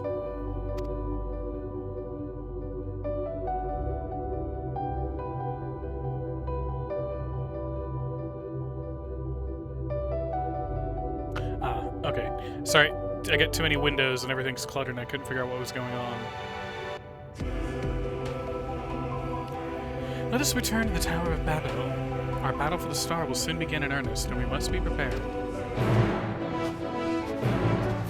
Okay. We'll return there in a second. I want to go do this fate.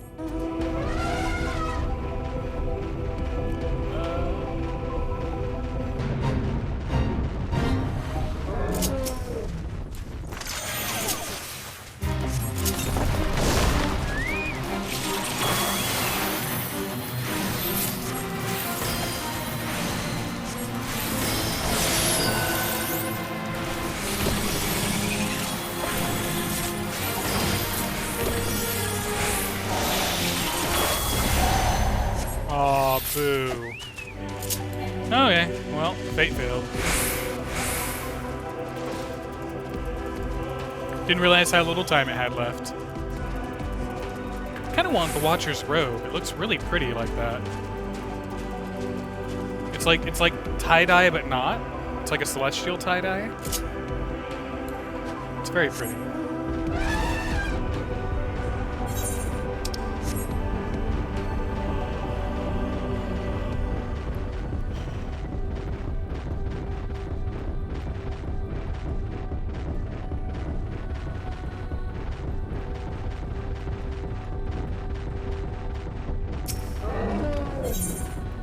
Oh Lord. Really want to kill that kid. It was a little more depressing. Really. That is gonna be wonderful if that clip is what gets randomly selected when I raid Audie and he does a shout out. That's gonna be beautiful. Thank you very much for that, Granddad. We're gonna post that in the Clippies channel here.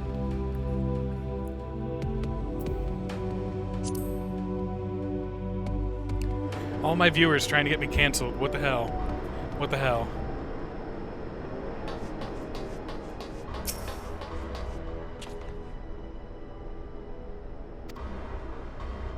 Gods, I can scarcely believe I went to the moon and back.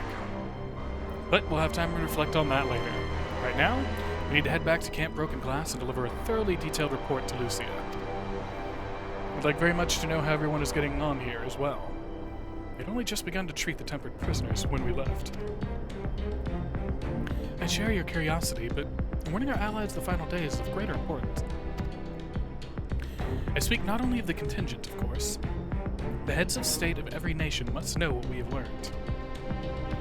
We know not when or where or in what manner the final days will begin to manifest, so we must see that everyone is prepared.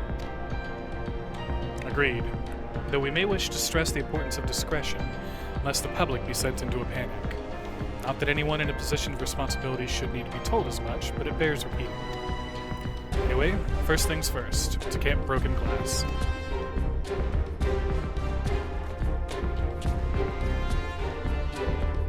So, what's the plan here? Don't tell people that the final days are coming, and then, like, the final days come, and, I mean, I would presume they're probably gonna figure it out, but in the event they don't, like, I feel this would be somewhat of a Persona situation where, like, we're gonna end up saving the world and nobody's gonna know because nobody even knew the world was gonna end.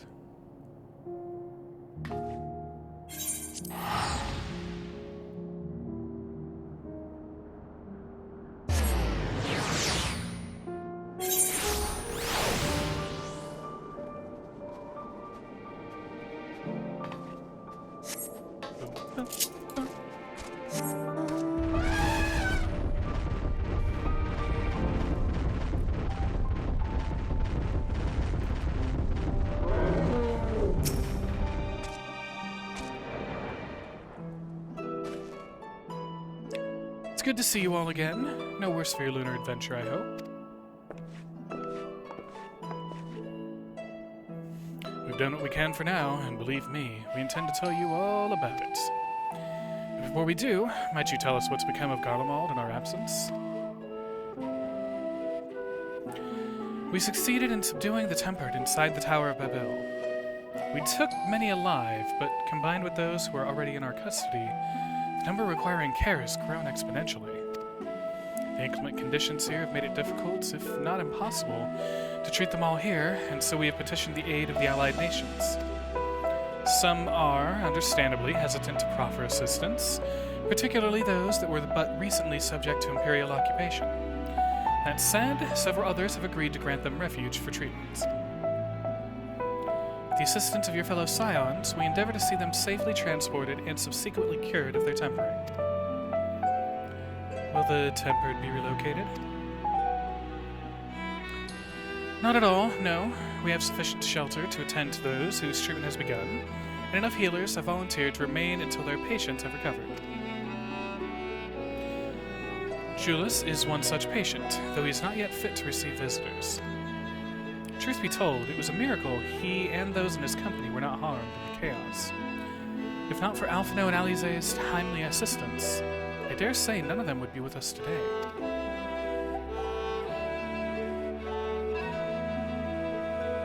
In light of recent developments, have the Alliance leaders come to any decisions regarding Garlemald?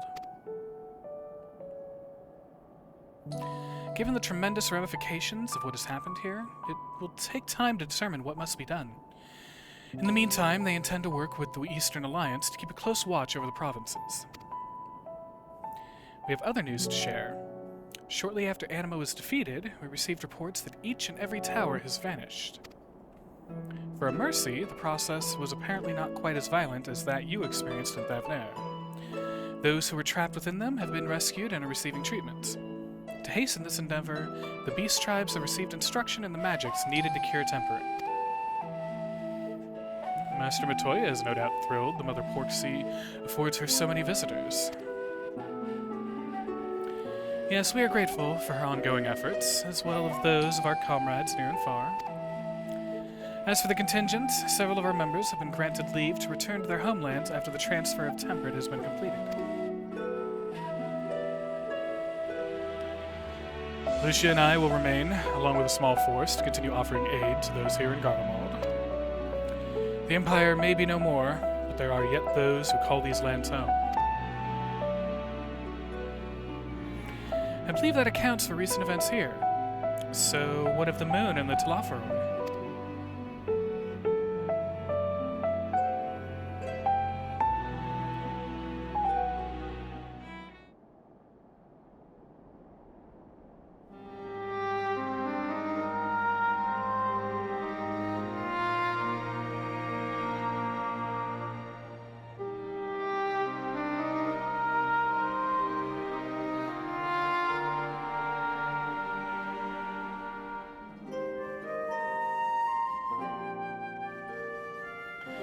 Final days.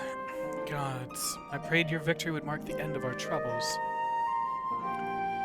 There's still much we do not know, but the Alliance leaders must be told. Would you be willing to contact them in our stead? Yes, of course. I will send word forthwith.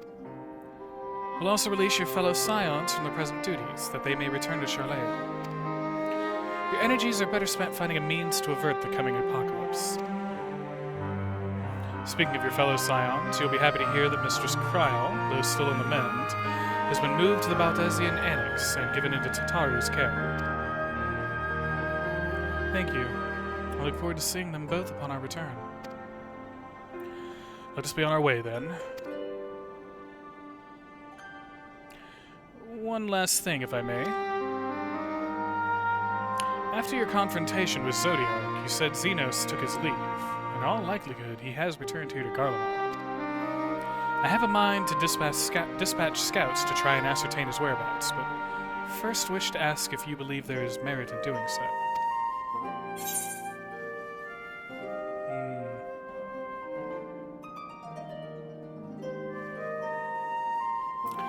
If you're expecting a trail of destruction to follow, you won't find one.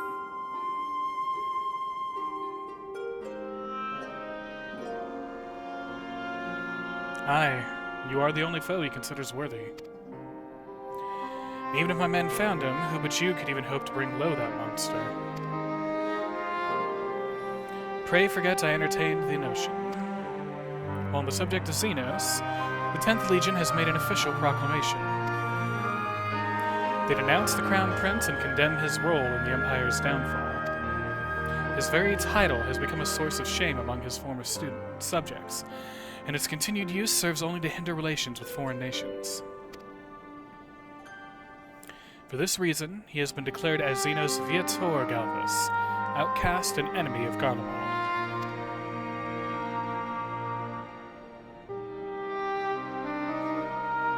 Van Daniel is no more, and now his own people turn against him. It seems he is not but his bloodlust to keep his company. Better that than an army to see it sated. At any rate, I will not keep you any longer. I pray you safe passage back to Charleia.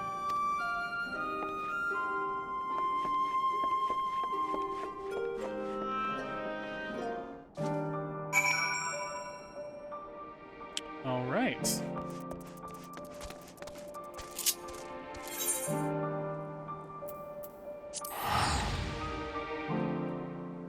And yeah, sorry for the poor voice acting. You know, obviously I you know, I had to make budget cuts, and you know, nobody wants to work anymore. Okay, looks like we're going this way. Could have just taken either right, but why not? Why not walk more with our lovely cactus?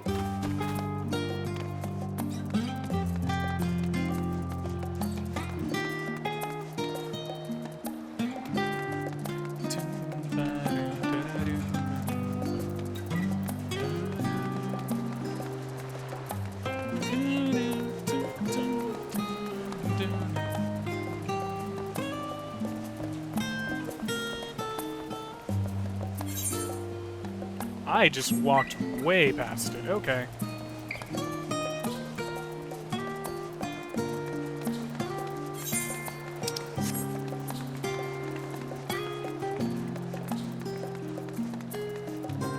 Took a wrong turn at Albuquerque is what I did.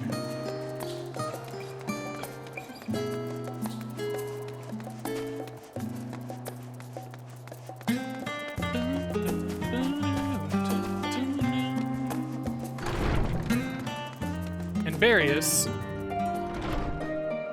This is the music I was telling you about that just I actually I spent a little while learning at least how to play the melody on guitar, like figuring it out by ear.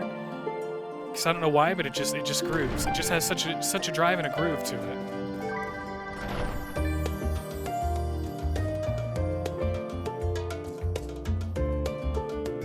Love it. Love it so much. Welcome back, Karoja. We were so terribly worried about you. Though it is plain I have caused my own fair share of worry, and for that I apologize. Heidelin called to me that day when you entered the Tower of Babel. Her pleas were faint but desperate, and I knew at once she required a vessel to carry out her will. I'd make you prove it if you didn't take away my channel point reward for play guitar. Has some classical Spanish guitar vibes, yeah. And then, you know, with the, it makes me feel like, I don't know, I feel beach to it. Beachy. Like, not like Beach Boys or anything, it just has the feel of a beach. Like, it's, you know, like, this part, you can almost, like hear, like, the ocean waves, and then you have the little bit of, what do you call it,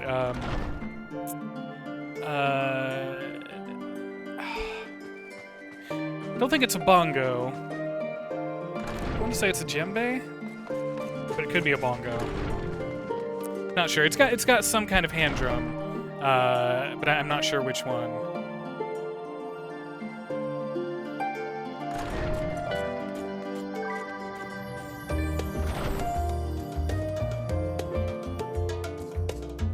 Love it.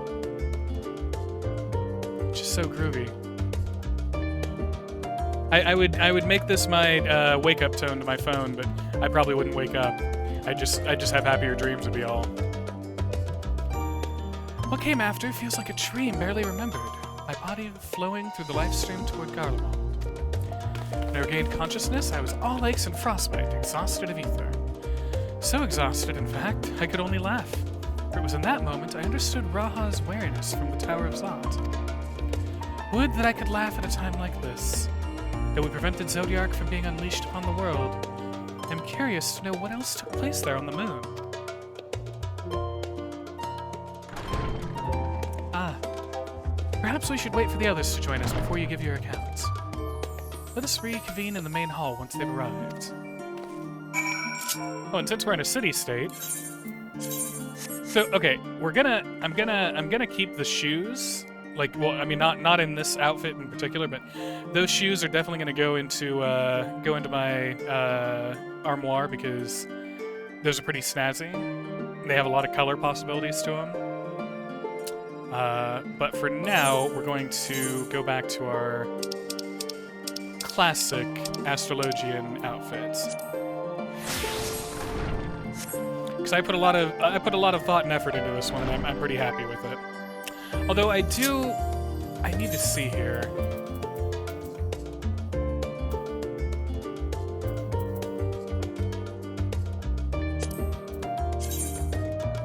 Okay, so that's actually... I was wondering where in the hell that ring... But that's actually part of the hands. It's not the ring itself. It's part of the hand equipment. So it's kind of weird, but, you know, whatever.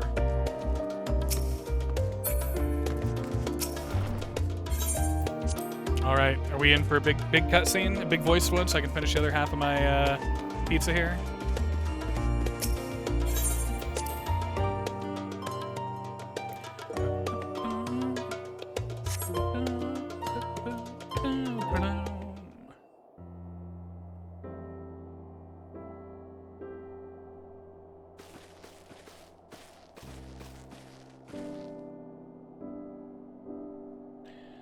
Sorry to have kept you all waiting.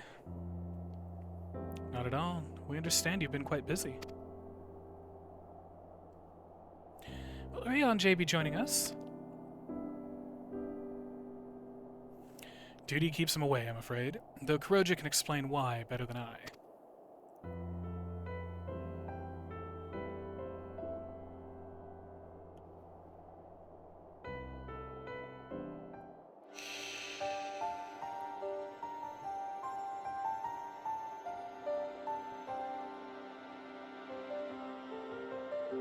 The final days as befell Amaranth.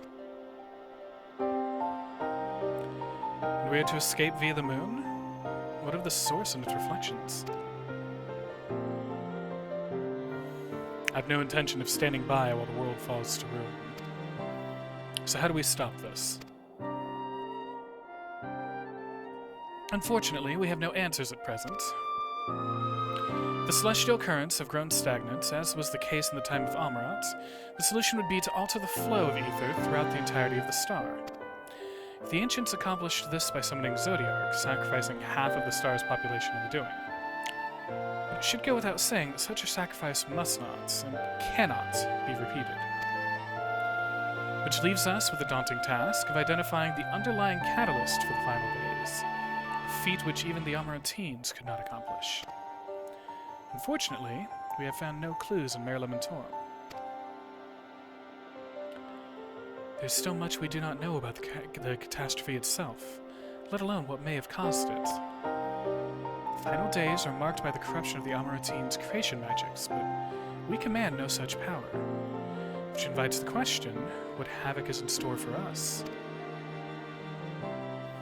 If we knew that much, perhaps we could draw some parallel with the events of the past, and thereby form some semblance of a plan. Perhaps we should start with the Forum, then. Having worked with the Loporits in secret all this time, there's surely more they can tell us.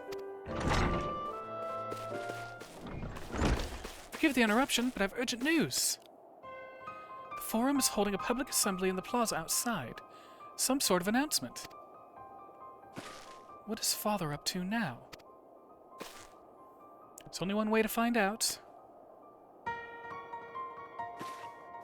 So they're gonna spill the beans about the apocalypse, aren't they? They're gonna tell everyone, hey, get ready, we're going to the moon.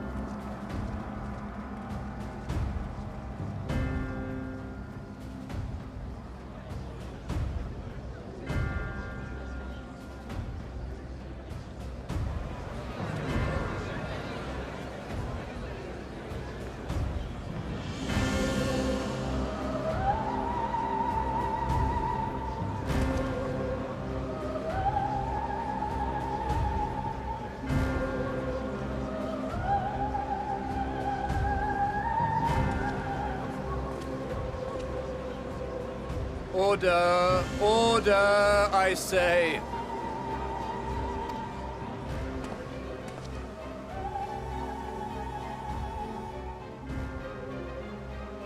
I thank you all for gathering here on such short notice. This day we must speak of grave affairs and their implications for the future of Sharlayan, nay, of this very star.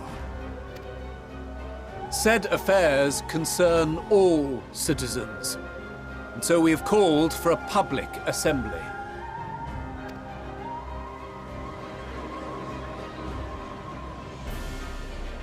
You may have heard rumors of the Talopheroi and the havoc these madmen wreak abroad. Under normal circumstances, we would pay little heed to petty disturbances outside our borders. The final days, however, are another matter altogether. For we dare not ignore these prophetic words of Eld. The Endbearers will come, ushering chaos and calamity. The final days descend and devour the very star. I've never heard this prophecy. Is it true? Will all that really happen? Calm yourselves. The time has come to speak of the Forum's most sacred duties. But first...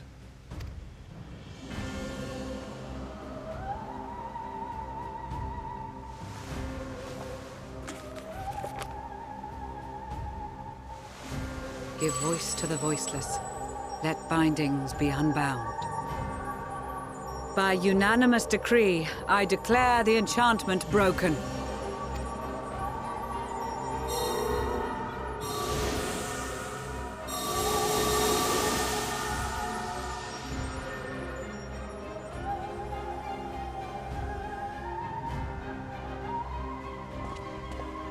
Master Leveilleur, if you would.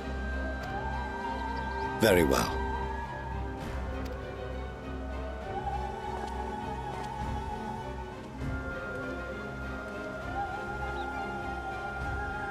"270 years ago, our forebears began an expedition in the Dravanian hinterlands, in search of a route to access the ethereal sea. This much is public knowledge. Their findings, however, would become the Forum's most closely guarded secret. What those researchers discovered in the hinterlands was not a passage unto the ethereal sea, but the very heart of our star, and Hydaelyn herself. She spoke to them of a calamity that would extinguish all life, and of a means by which we might be spared. The moon. 'Tis in truth a gargantuan vessel built to serve as sanctuary for her children and deliver them from this doom. Much like Nunkref's hope in ages past, it will bear the people of a world in the throes of death to a new home. Needless to say, this will be no small undertaking. To facilitate the great work, the Forum has maintained close contact with the servants of Hydaelyn, who presently reside on the moon. Convinced that the foretold end was all but inevitable, we began amassing a wealth of knowledge, not merely for the betterment of our nation, but in preparation for the journey to come. You reveal this to us now? By the gods, how long do we have?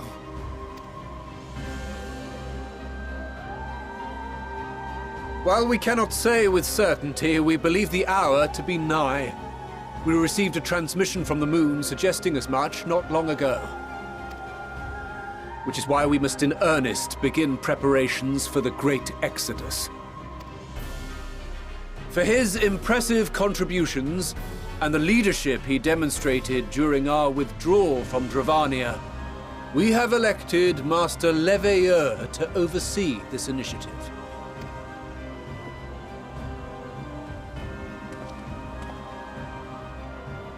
Fellow scribes and scholars, my countrymen, we face a threat of unprecedented scale. We must challenge the trials before us with composure and conviction if we are to find salvation. The wisdom of Sharlayan has ever been a shining beacon in the darkness, and so it shall continue to be. it is our solemn charge to see our heritage preserved for future generations. For those who will come after, we will brave a new frontier.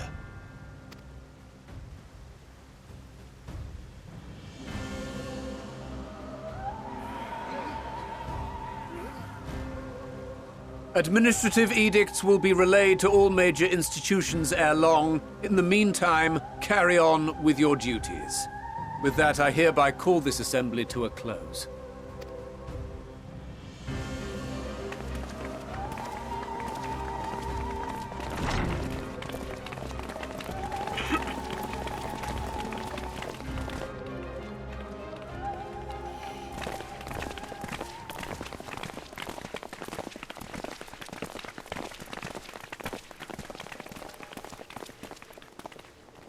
Do you remember what Mother told us when we visited home? That it wasn't until after we were born that Father seemed to lose himself in his work. If that great work of his was the evacuation of this star, then... Yes. It wasn't for his benefit.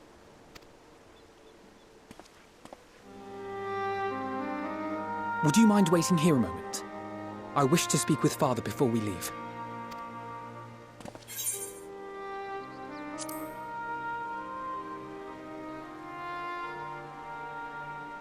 Thank you. I shan't be long. If it's all the same to you, I have a few choice words to share with Father as well.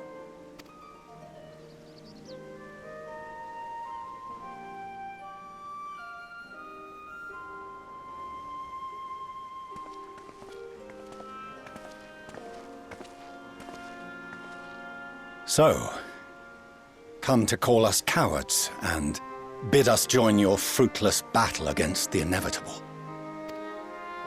Nay, we do not object to the Forum's proposal.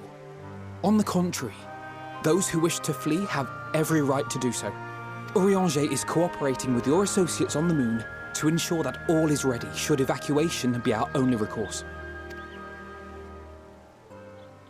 Then whatever your business, I suggest you be brief. Though we cannot boast the boundless wisdom of Sharlayan, we have first-hand knowledge of foreign cultures and have conversed with no small number of peoples. These experiences have taught us fundamental truths that cannot be recorded in any tome, nor charted on any map.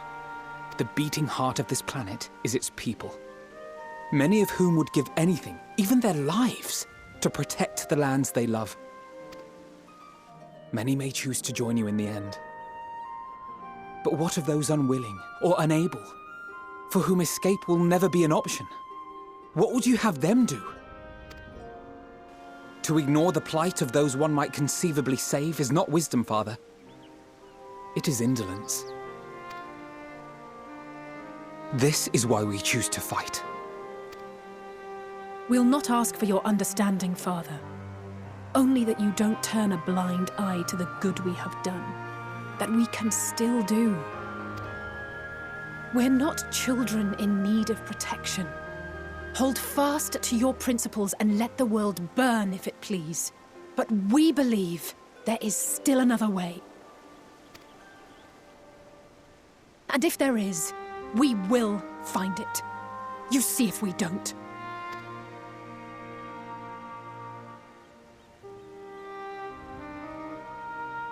Do as you will. Just stay out of our way.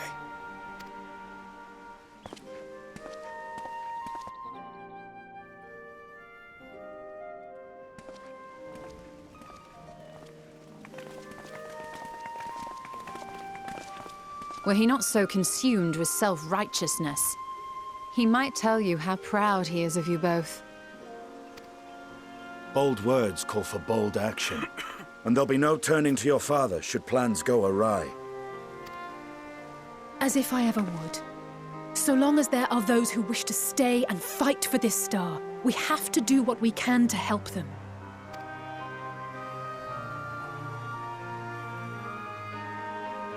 And if we're to do that, we'll need to be well rested. Wouldn't you agree? And having triumphed over what we once thought to be the source of all evil, I can think of no one in greater need of at least a dozen winks.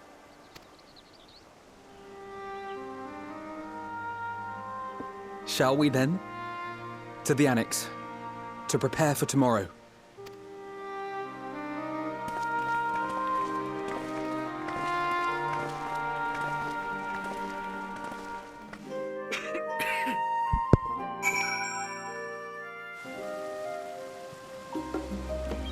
Well then.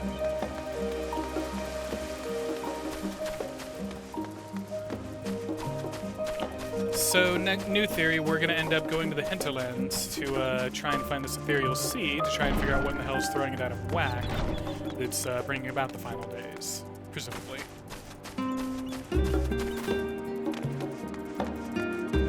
Also, and Various, correct me if I'm wrong here, but I don't remember ever knowing or learning the name of the planet until Endwalker.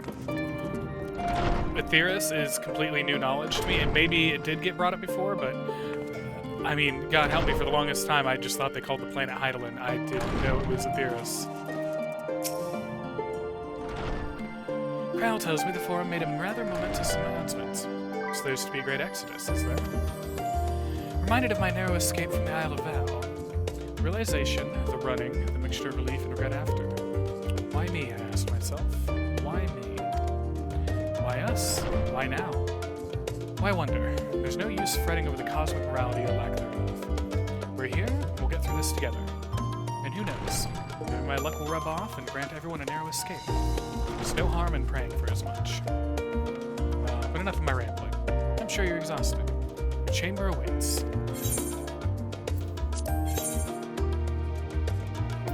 Yeah, no, what I'm saying is I don't remember before Endwalker, I don't remember hearing Aetheris as the name of the planet. That's what I'm saying.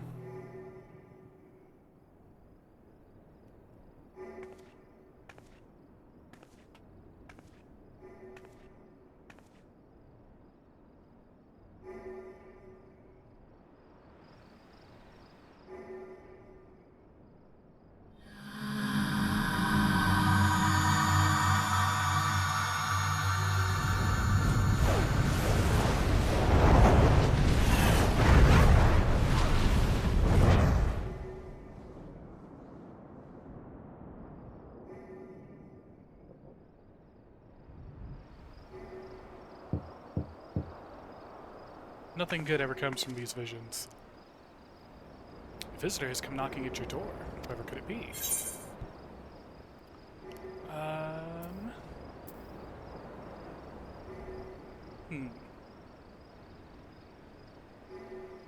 gonna presume Graha.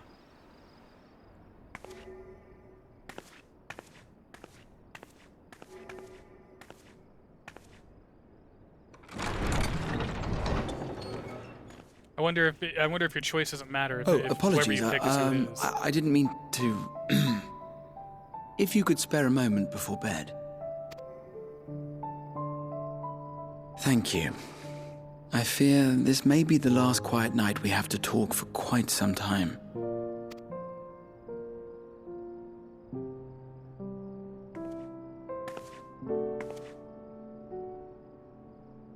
I am troubled of late. Unwarranted concerns, perhaps. I hope. Nevertheless, I feel compelled to share them with you. Though you have bested your enemies thus far, Xenos and even Zodiac, your victories have come at a considerable cost to yourself. No one is without their limits, and you are no exception. I worry the added weight of the final days will prove more than you can bear. It is surely too much for any one woman. But you needn't bear it alone. Let me share your burden. My, carrying capacity pales in comparison to yours, but I could still help. Shoulder the occasional satchel from your ever-growing mountain of, baggage. You have already done so much to help relieve me of mine own encumbrances. 'Tis only fair that I repay you in kind. Of course, it needn't be only troubles we share. Moments of joy may seem few and far between now, but there will come a time when we look back fondly on this journey. The inquiry at the Forum, our march through the snows of Garlemald, our impromptu dinner in this very room. All of it. And that is to say nothing of the journeys yet to come, to the ends of the world and beyond.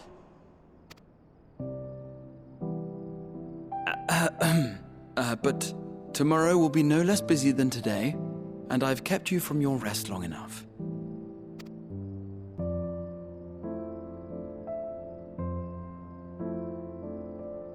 Sleep well, my friend.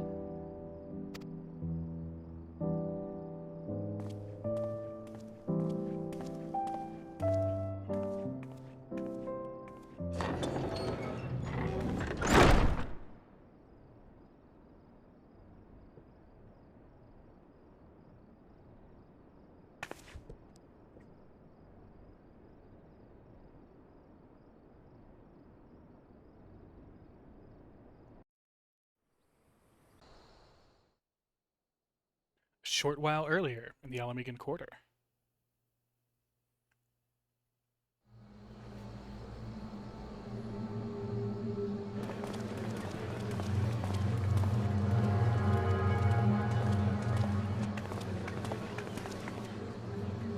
Thank the gods that tower is gone.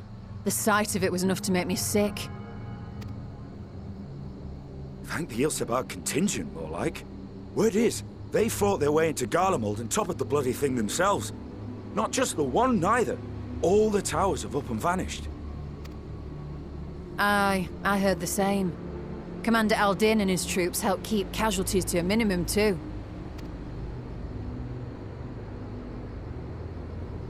But is it true they brought back tempered Garlean soldiers? As Commander Aldin tells it, they've a treatment for that now. But don't you worry. Cured or not, they've no plans to bring them into the city proper. I see. Well, that's a relief then. I know we've brothers and sisters among the lot, but I can't say I'm eager to welcome them home. Wanted to think about it for a while yet. They're to be looked after in Alagana for the time being.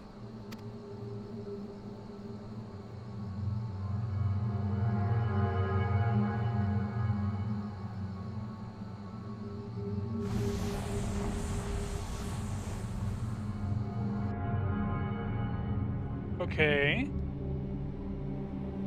That's not good. Meanwhile, in Ishgard...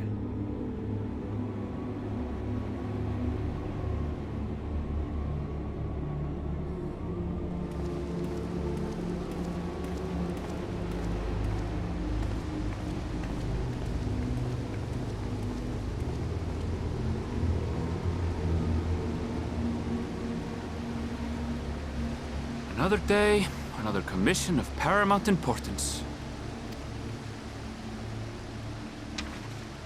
Well, what have we here?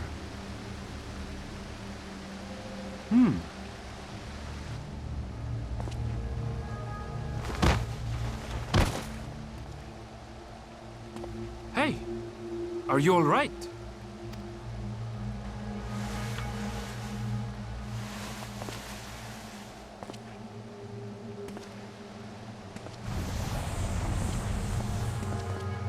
Was that?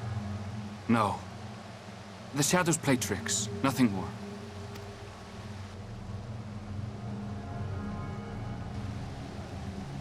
The towers are gone, and the Garlean threat is abated. And yet, why does it feel as though it's about to get much, much worse?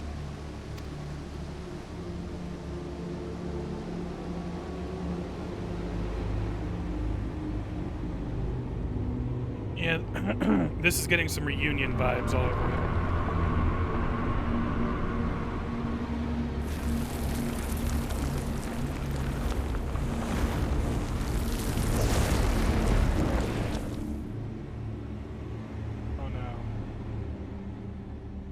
Thavnair.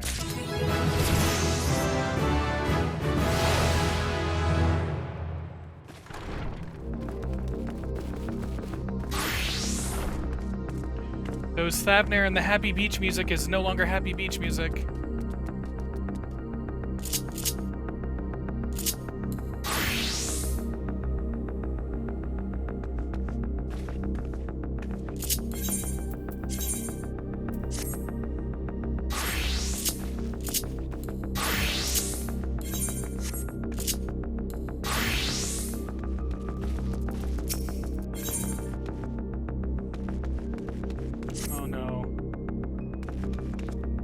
I was just about to call for you. I'm afraid we've received another call for assistance. This one comes from Radzat Han. The others have assembled in the main hall to discuss the situation. You must join them at once.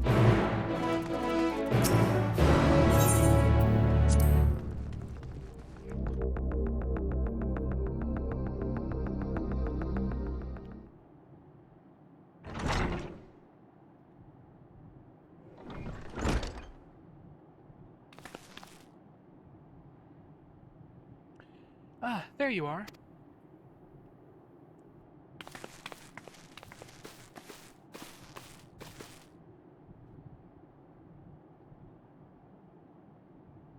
Our worst fears have come to pass.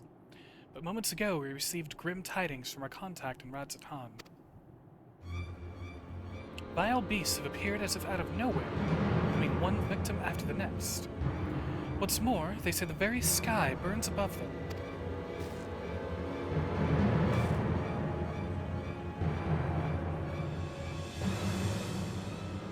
Good gods.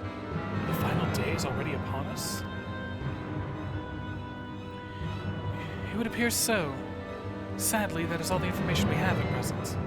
No doubt the people of Radzat Han are busy fighting for their lives. We must go at once. They need our help.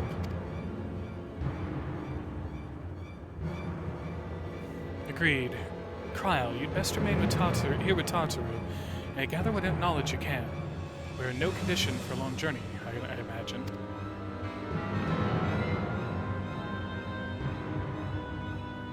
Very well. Similar phenomena may have been observed elsewhere, and if so, we must know about it at once.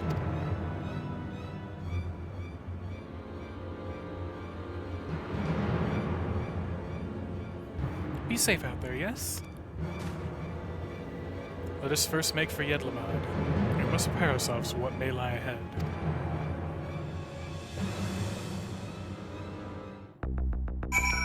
Nobody better be fucking with our elephant buddies. Gonna be very pissed if people are fucking with our elephant buddies.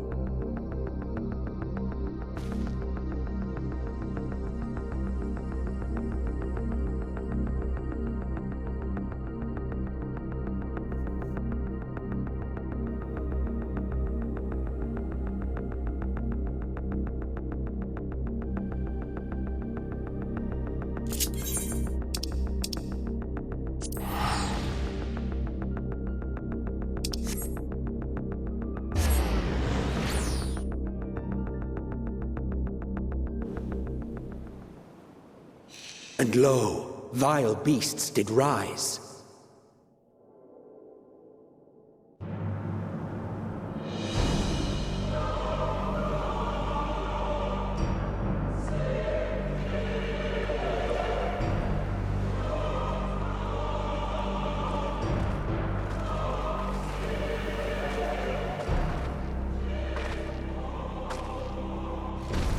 Leaving naught in their wake but blood and ash.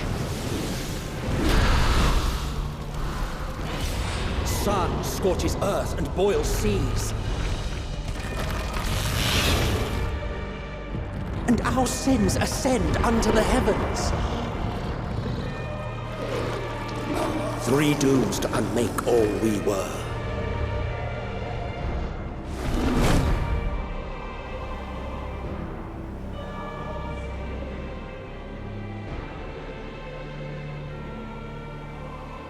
The sky burns. The final days are truly upon us. My friends, I trust you have heard the news. We have. What can you tell us of the situation, Your Excellency?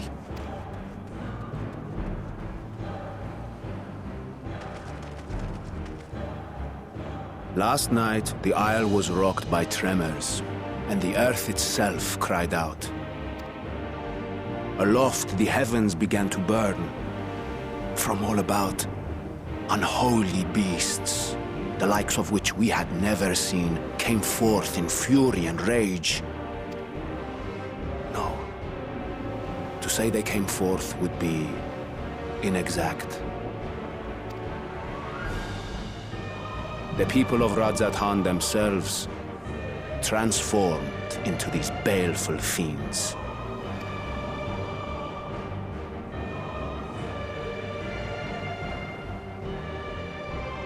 Though the phenomenon was observed throughout our lands, the first creature, the largest and most dreadful of the lot, wrought havoc upon us here in our fair city. Though they bear superficial resemblance to divinities of legend, they are ungodly abominations. The people decry them as blasphemies. The Large One's rampage has since taken it to the northern reaches of the island. I mean to dispatch our radiant host in an attempt to quell the threat. And what of Vritra?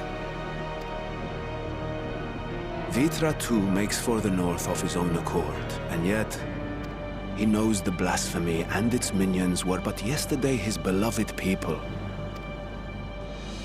I pray his boundless compassion and mercy does not deter him from taking unenviable but necessary action.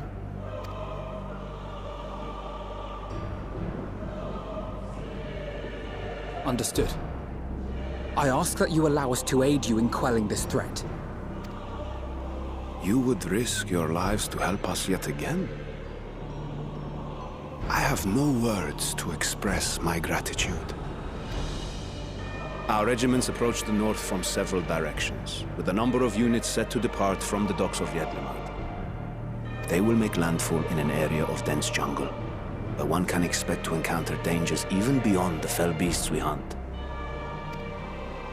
I leave you to your preparation. You will find me at the docks when you are ready to depart.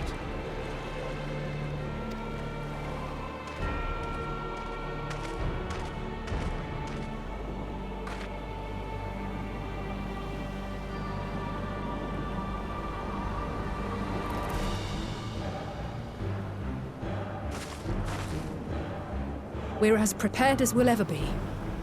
Let's go.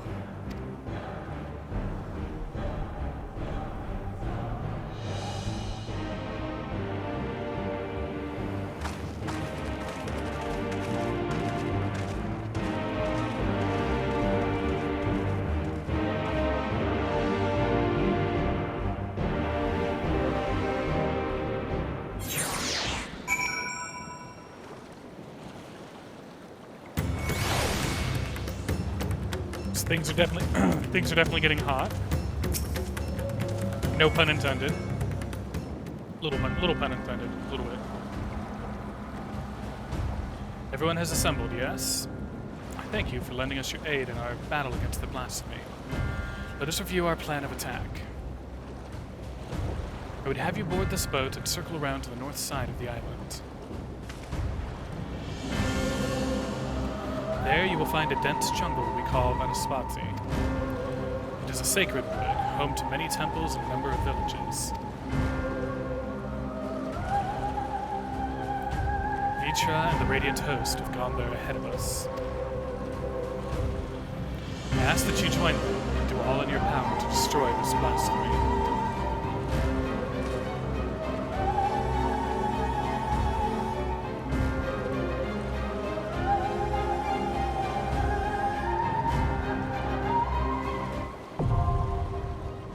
Oh, okay. Wasn't expecting it that soon, but hey, we've got a new dungeon.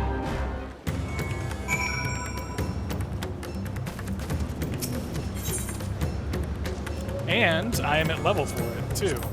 Nice.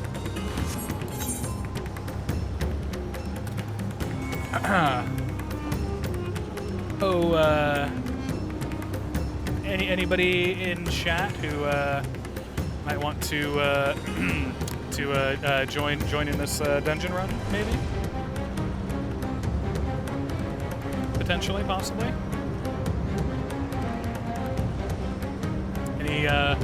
Any people with possibly bear somewhere in their name, maybe?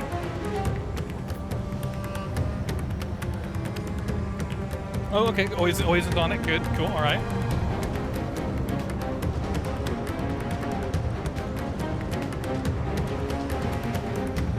Yeah, don't know who that could possibly be here.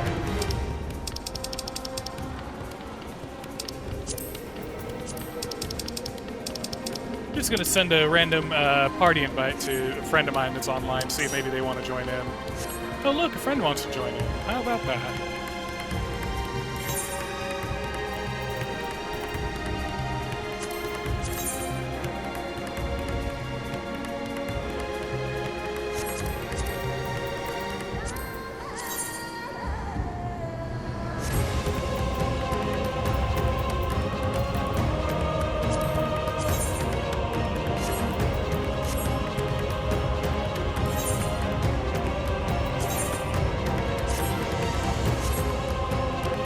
Alright.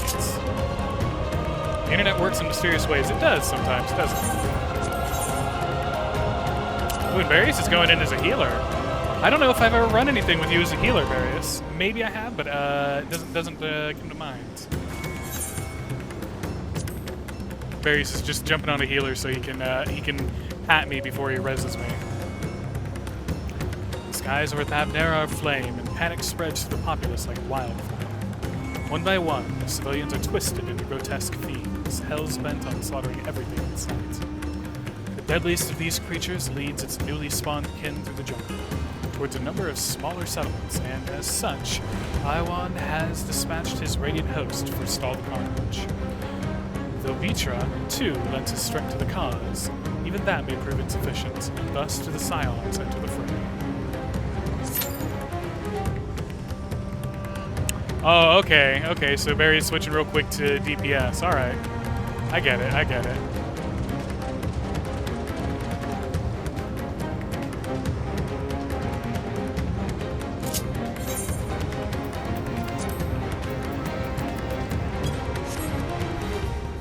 Alright, so it says we have an average wait time of 11 minutes. We could go somewhere and do stuff, or we could just sit and chat. Use grinding fates with your sage. Hey, you know what? That is a good idea. We can sit and chat and also go to the moon and do enough fates. I can go to the moon and do enough fates to get myself the writing map up there.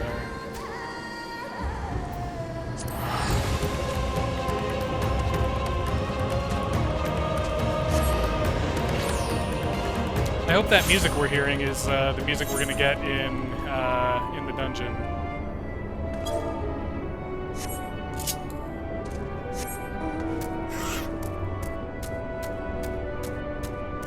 Yes, my lovely Chocopore. Chocopokor, Chocopaka, Choku. Oh, okay, never mind. Guess we're going in the dungeon. Average wait time 11 minutes, my ass.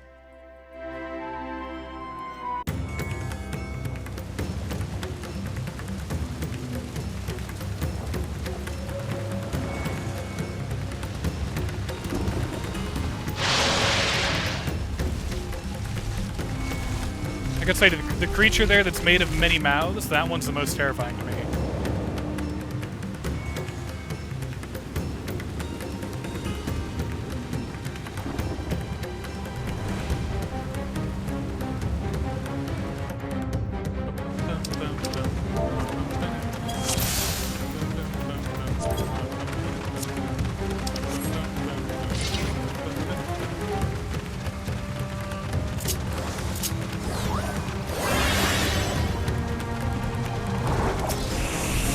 My friends, heed me. These are children of Thavner. Forgive me. I could do them no harm.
may continue onward.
So you can tell it's the end of days because, you know, we're fighting all the same monsters that we fight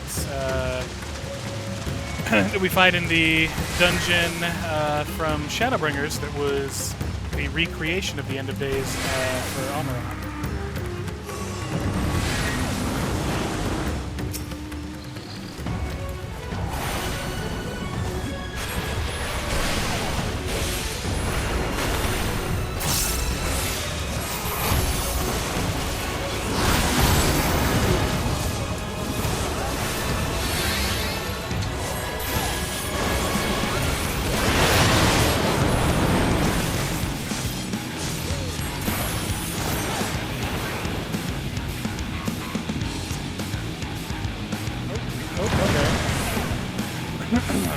Go to a mouth that isn't talking, I guess.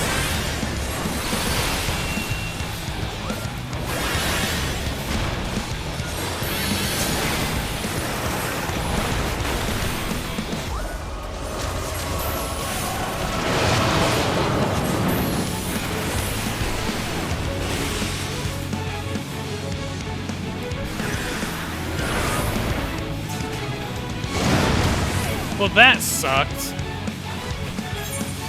That sucked.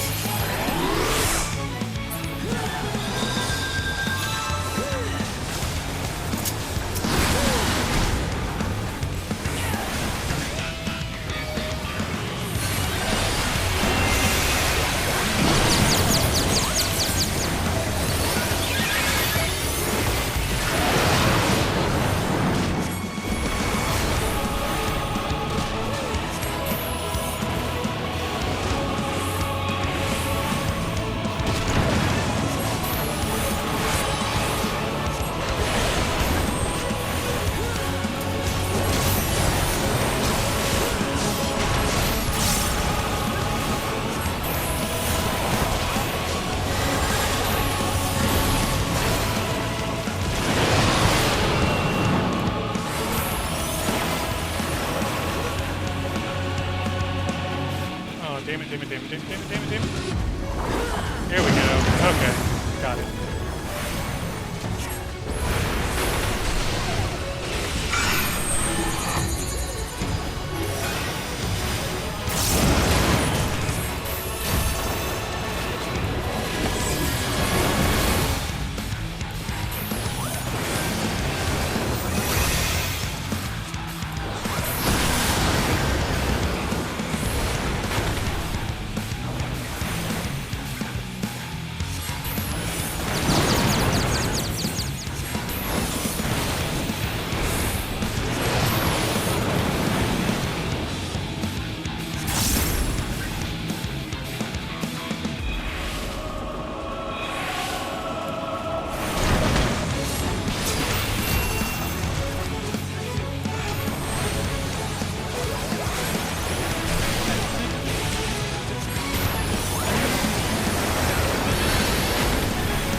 It took a couple. It took a little bit, but I figured it out.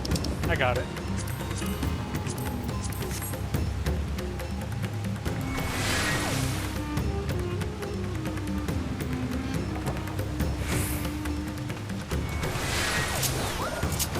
What is this vile presence I see?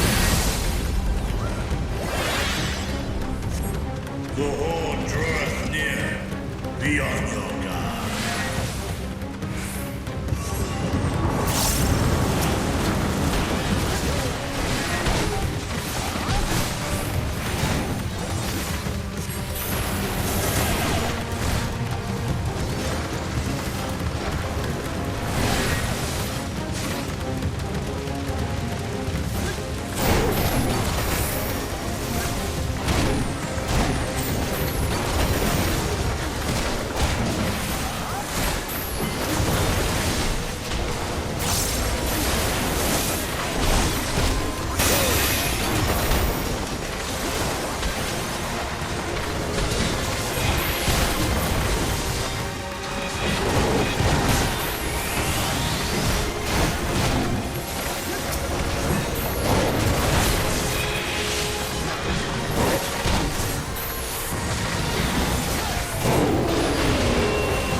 weird ass scorpion ass thing with a fucking elephant nose. Elephant face ass thing. Fucking.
get in it in time.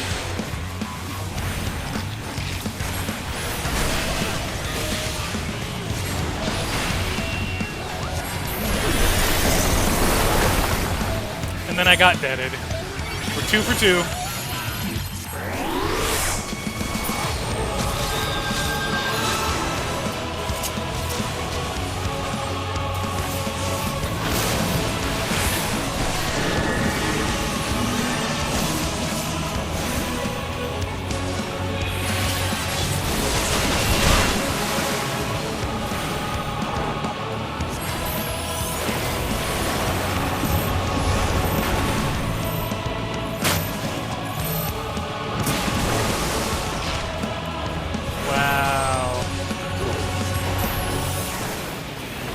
We may be boned. Our healer's dead now.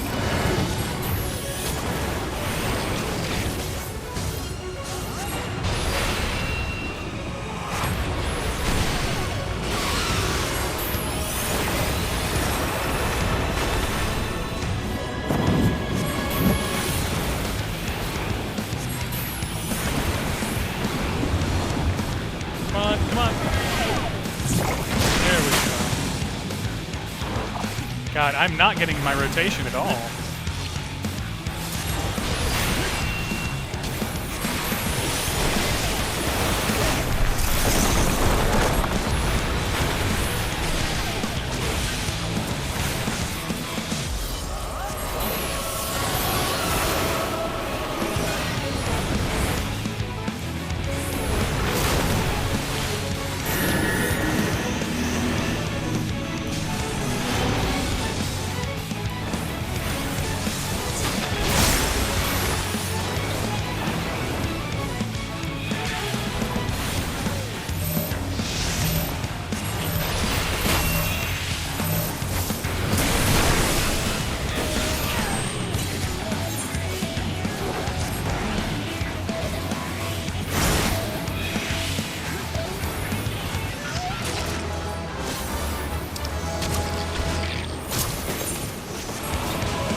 Believe in you two. Various and Blackthorn, legends. You can do it.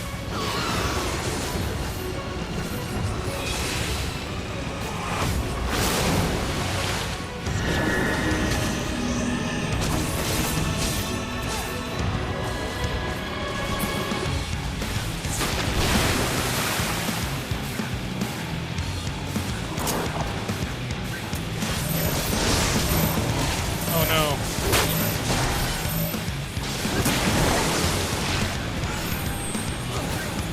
Now let's see if Blackthorn can finish it off.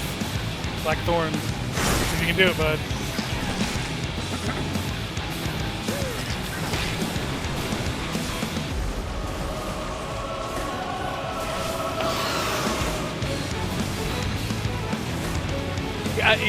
Yeah, but you know, you were just trying to stay alive, man. It happens.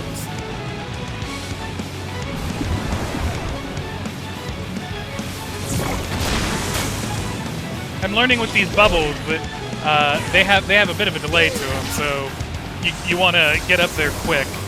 That fucked me over that first time around.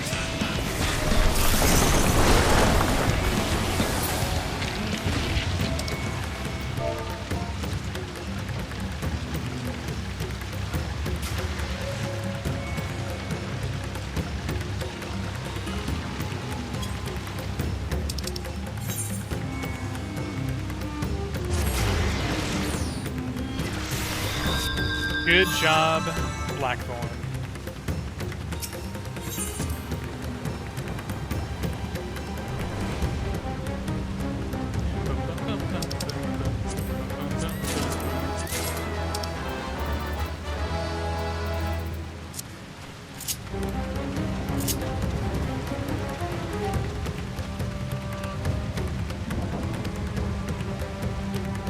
Okay, this dungeon's a little tricky as a black mage. I need to get better at using triple cast. You know, again, with the changes they made, since they added it as a 2-stack, like I used to use it only in very extreme circumstances, but now I can be a lot more liberal with it. I need to get more into that.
Why all you fuckers are running away from this shit. I need that.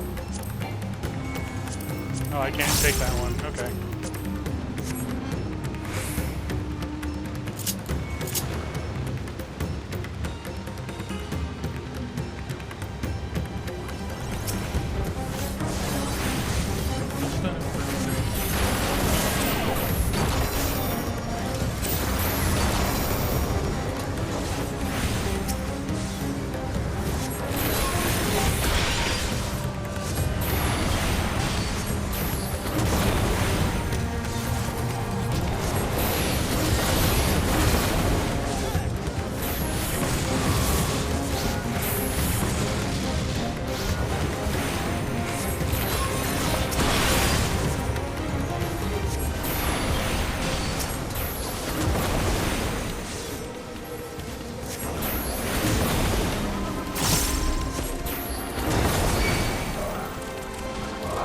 Okay, there's a bunch more. Okay.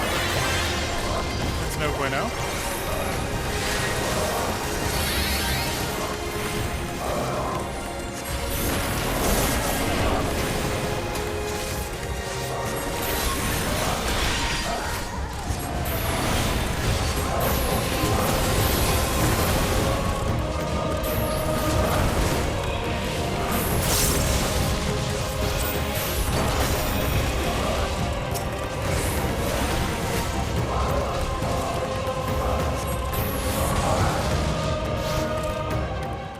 Okay, so we're going right to the final boss. Of course it's the giant... Oh. Oh no.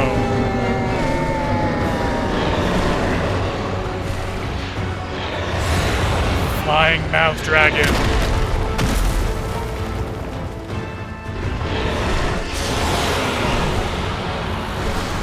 Smogon.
Yep.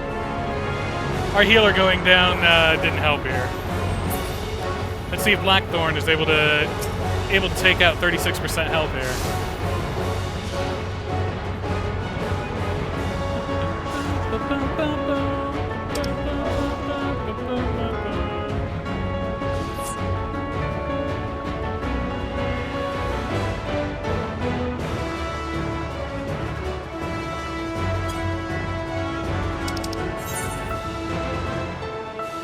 Fleming Way.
most likely this is Healer's first time through here as well. And, you know, it can be a little struggle.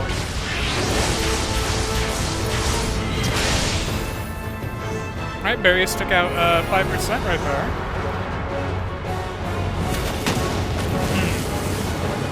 And then got by the flame. And then got by the flame. It was a good try, though. It was a good try.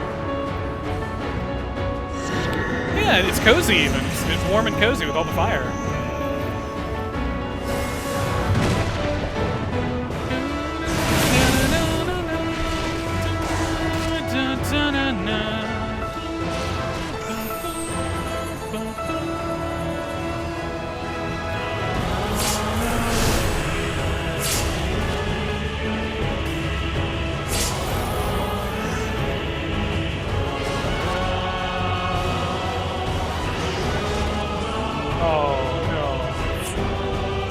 I thought they might have had it, but it's alright. We got it this time. We got it.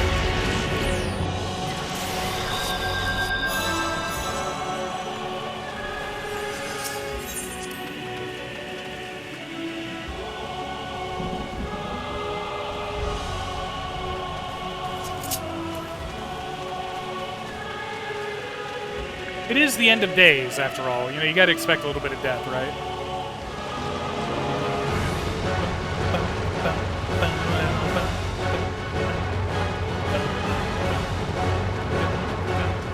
And this track, I'm just going to remind you, nobody can beat Squeenix when it comes to video game music. Nobody's done it yet. Many have tried, some have gotten close, but Squeenix knows their shit.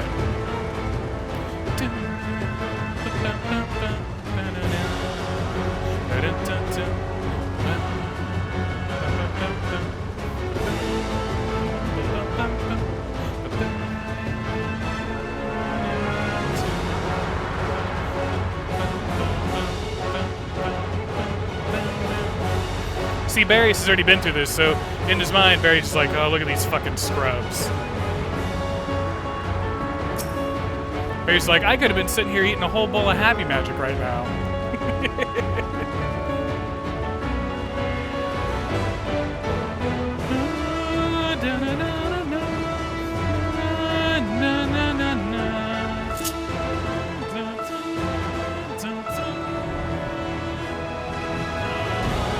It is the fun part, especially when nobody's being a dick.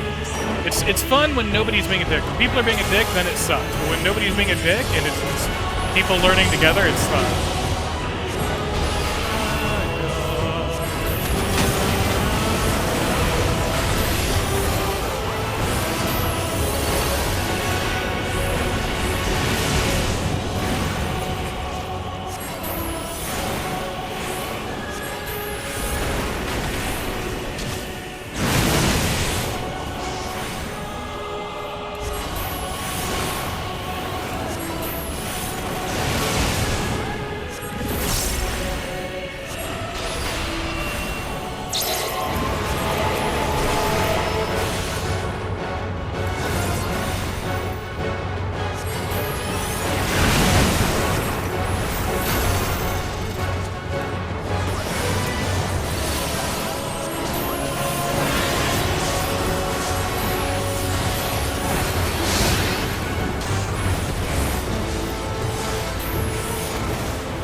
surprised Black Mage doesn't have a way to heal. Because our mana ward to give us our own shield, that thing has 2-minute cooldown, such a long cooldown. But I think Marius and Blackthorn can pull this off here.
Good job. Good job, everybody.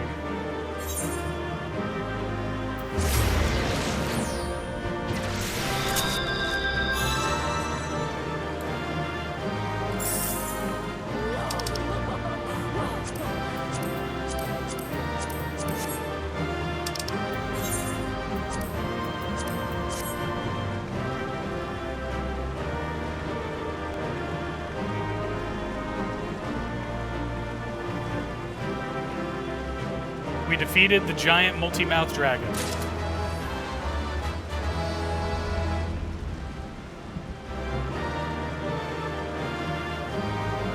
Sorry, Mom's texting me. Sounds like she lost the paperwork that we just found last week, which, yeah, not good, not good, not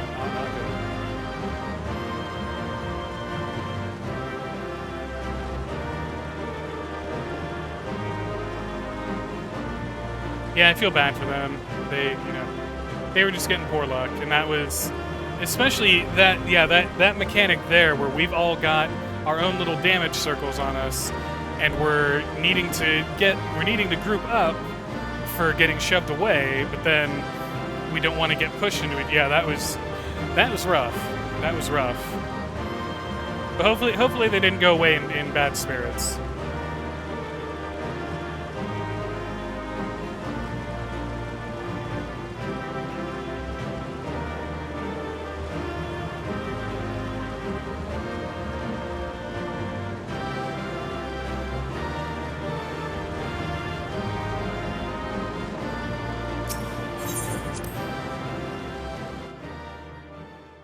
Okay.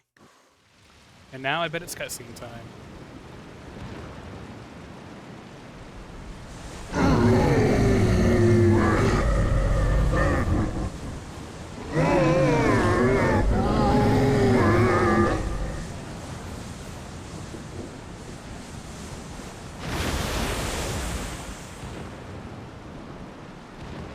As I feared. What is it? The beast was there, and now it is no more. Yes? Indeed. We saw it plain. But you didn't, did you? I saw nothing. Not the blasphemy that perished here, nor the other men turned beasts. And because of this, I now see all too well. There is no ether. Where the creatures should be, I saw naught but emptiness. Emptiness? But that would mean... Recall the words of the Watcher. 'Twas a stagnancy of ether, a cessation of flow, leading to decay and absence, that led the ancients to conclude their star was dying. This is the same phenomenon. The instant these people are seized by the transformation, their ether begins to rot and crumble away like dried mud. Until, from their corporeal forms to their very souls, naught remains. But the beast spoke with its dying breath. Surely at least a sliver of the man it was endured. Mayhaps so. But even if the process was incomplete, it was little more than a faint residue. Gods be good. You're saying they cannot be saved? Not by any means known to me. Or by any means at all, like as not. For there is naught left to save.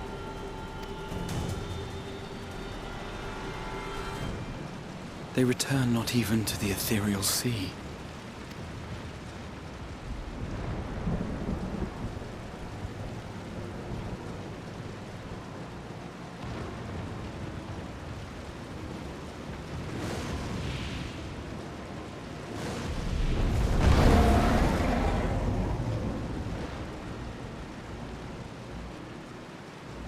The beasts rage on, their hunger insatiable.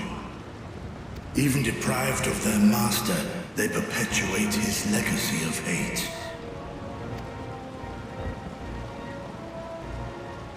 Once proud sons and daughters of Thavnir, all of them, and now I spill their blood.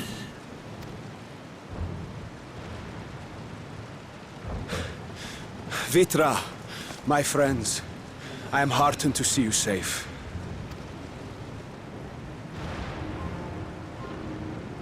You put your secret at risk. Those closest to me already know the truth. A truth I must now share with one and all.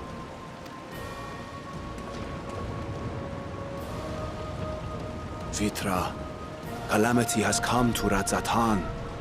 Our fair nation is rent by screams of pain and despair. More than ever, we require a strong leader to shepherd us through the storm. Reveal your true self to our people, Vitra, and guide us to salvation. What madness is this, One? Thou dost forget thyself. Were we to reveal our duplicity, it would do naught but foster confusion and chaos. Nay, I shall remain the Satrap's loyal ally, and do battle with the beasts. Easing hearts and leading the people to safety is thy task, and thine alone.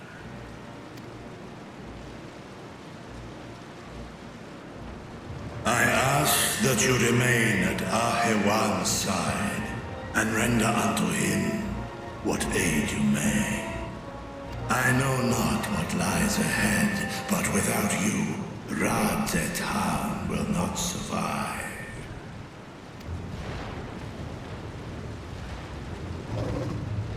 Take me with you. I am as at home fighting in the air as I am on land. Take me with you. Were my words unclear? I require no assistance. Thy place is at Ahewan's side. Estinian, here.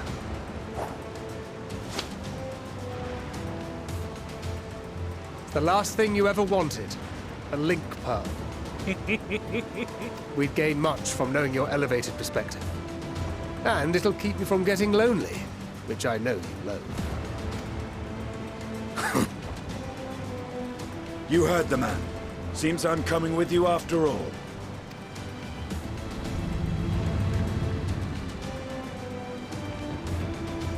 Then I pray thy grip is iron. Be it on thy head if thou dost chance to fall. Fair enough. Now, shall we?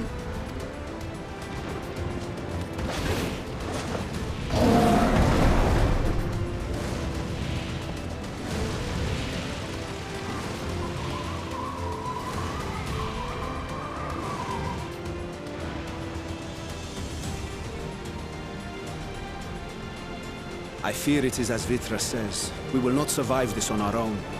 While I am loath to impose upon you again, I would insist if you did not. 'Tis the very reason we have come. then once more I find myself without words to thank you properly. Let us return to the capital and plan our next course of action.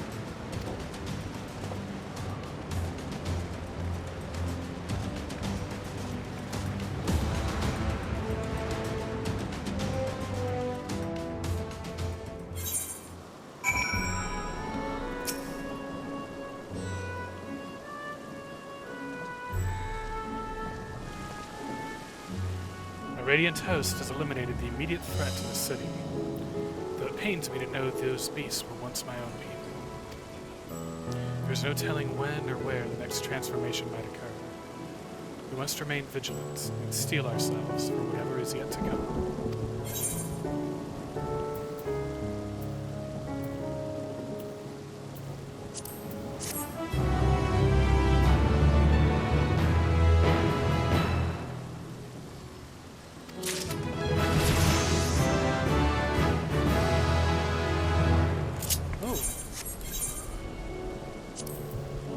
Amplifier.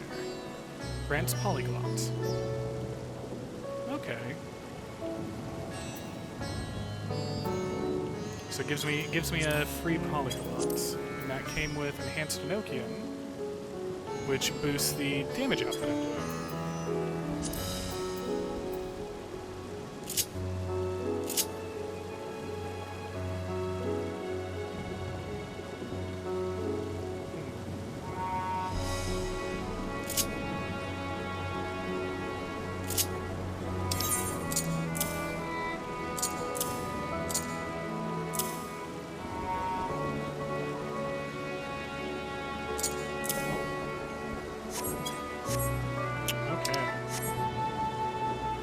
Well, folks, I believe that's going to be the end of the stream.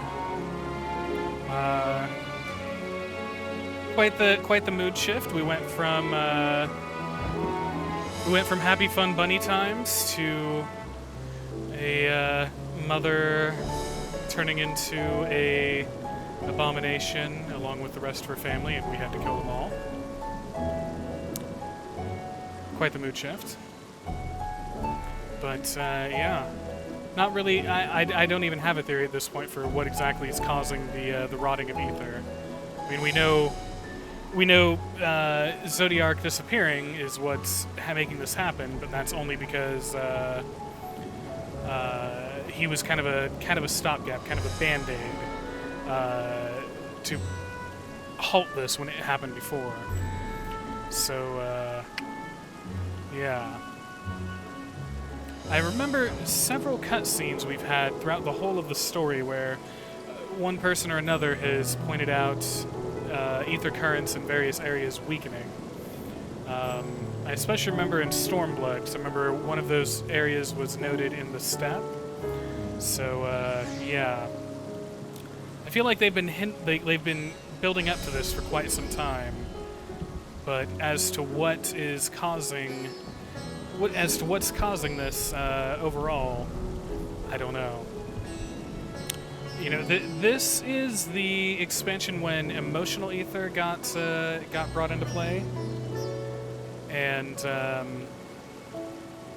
I'm wondering if it's tied into that somehow. I'm just not sure how it would be.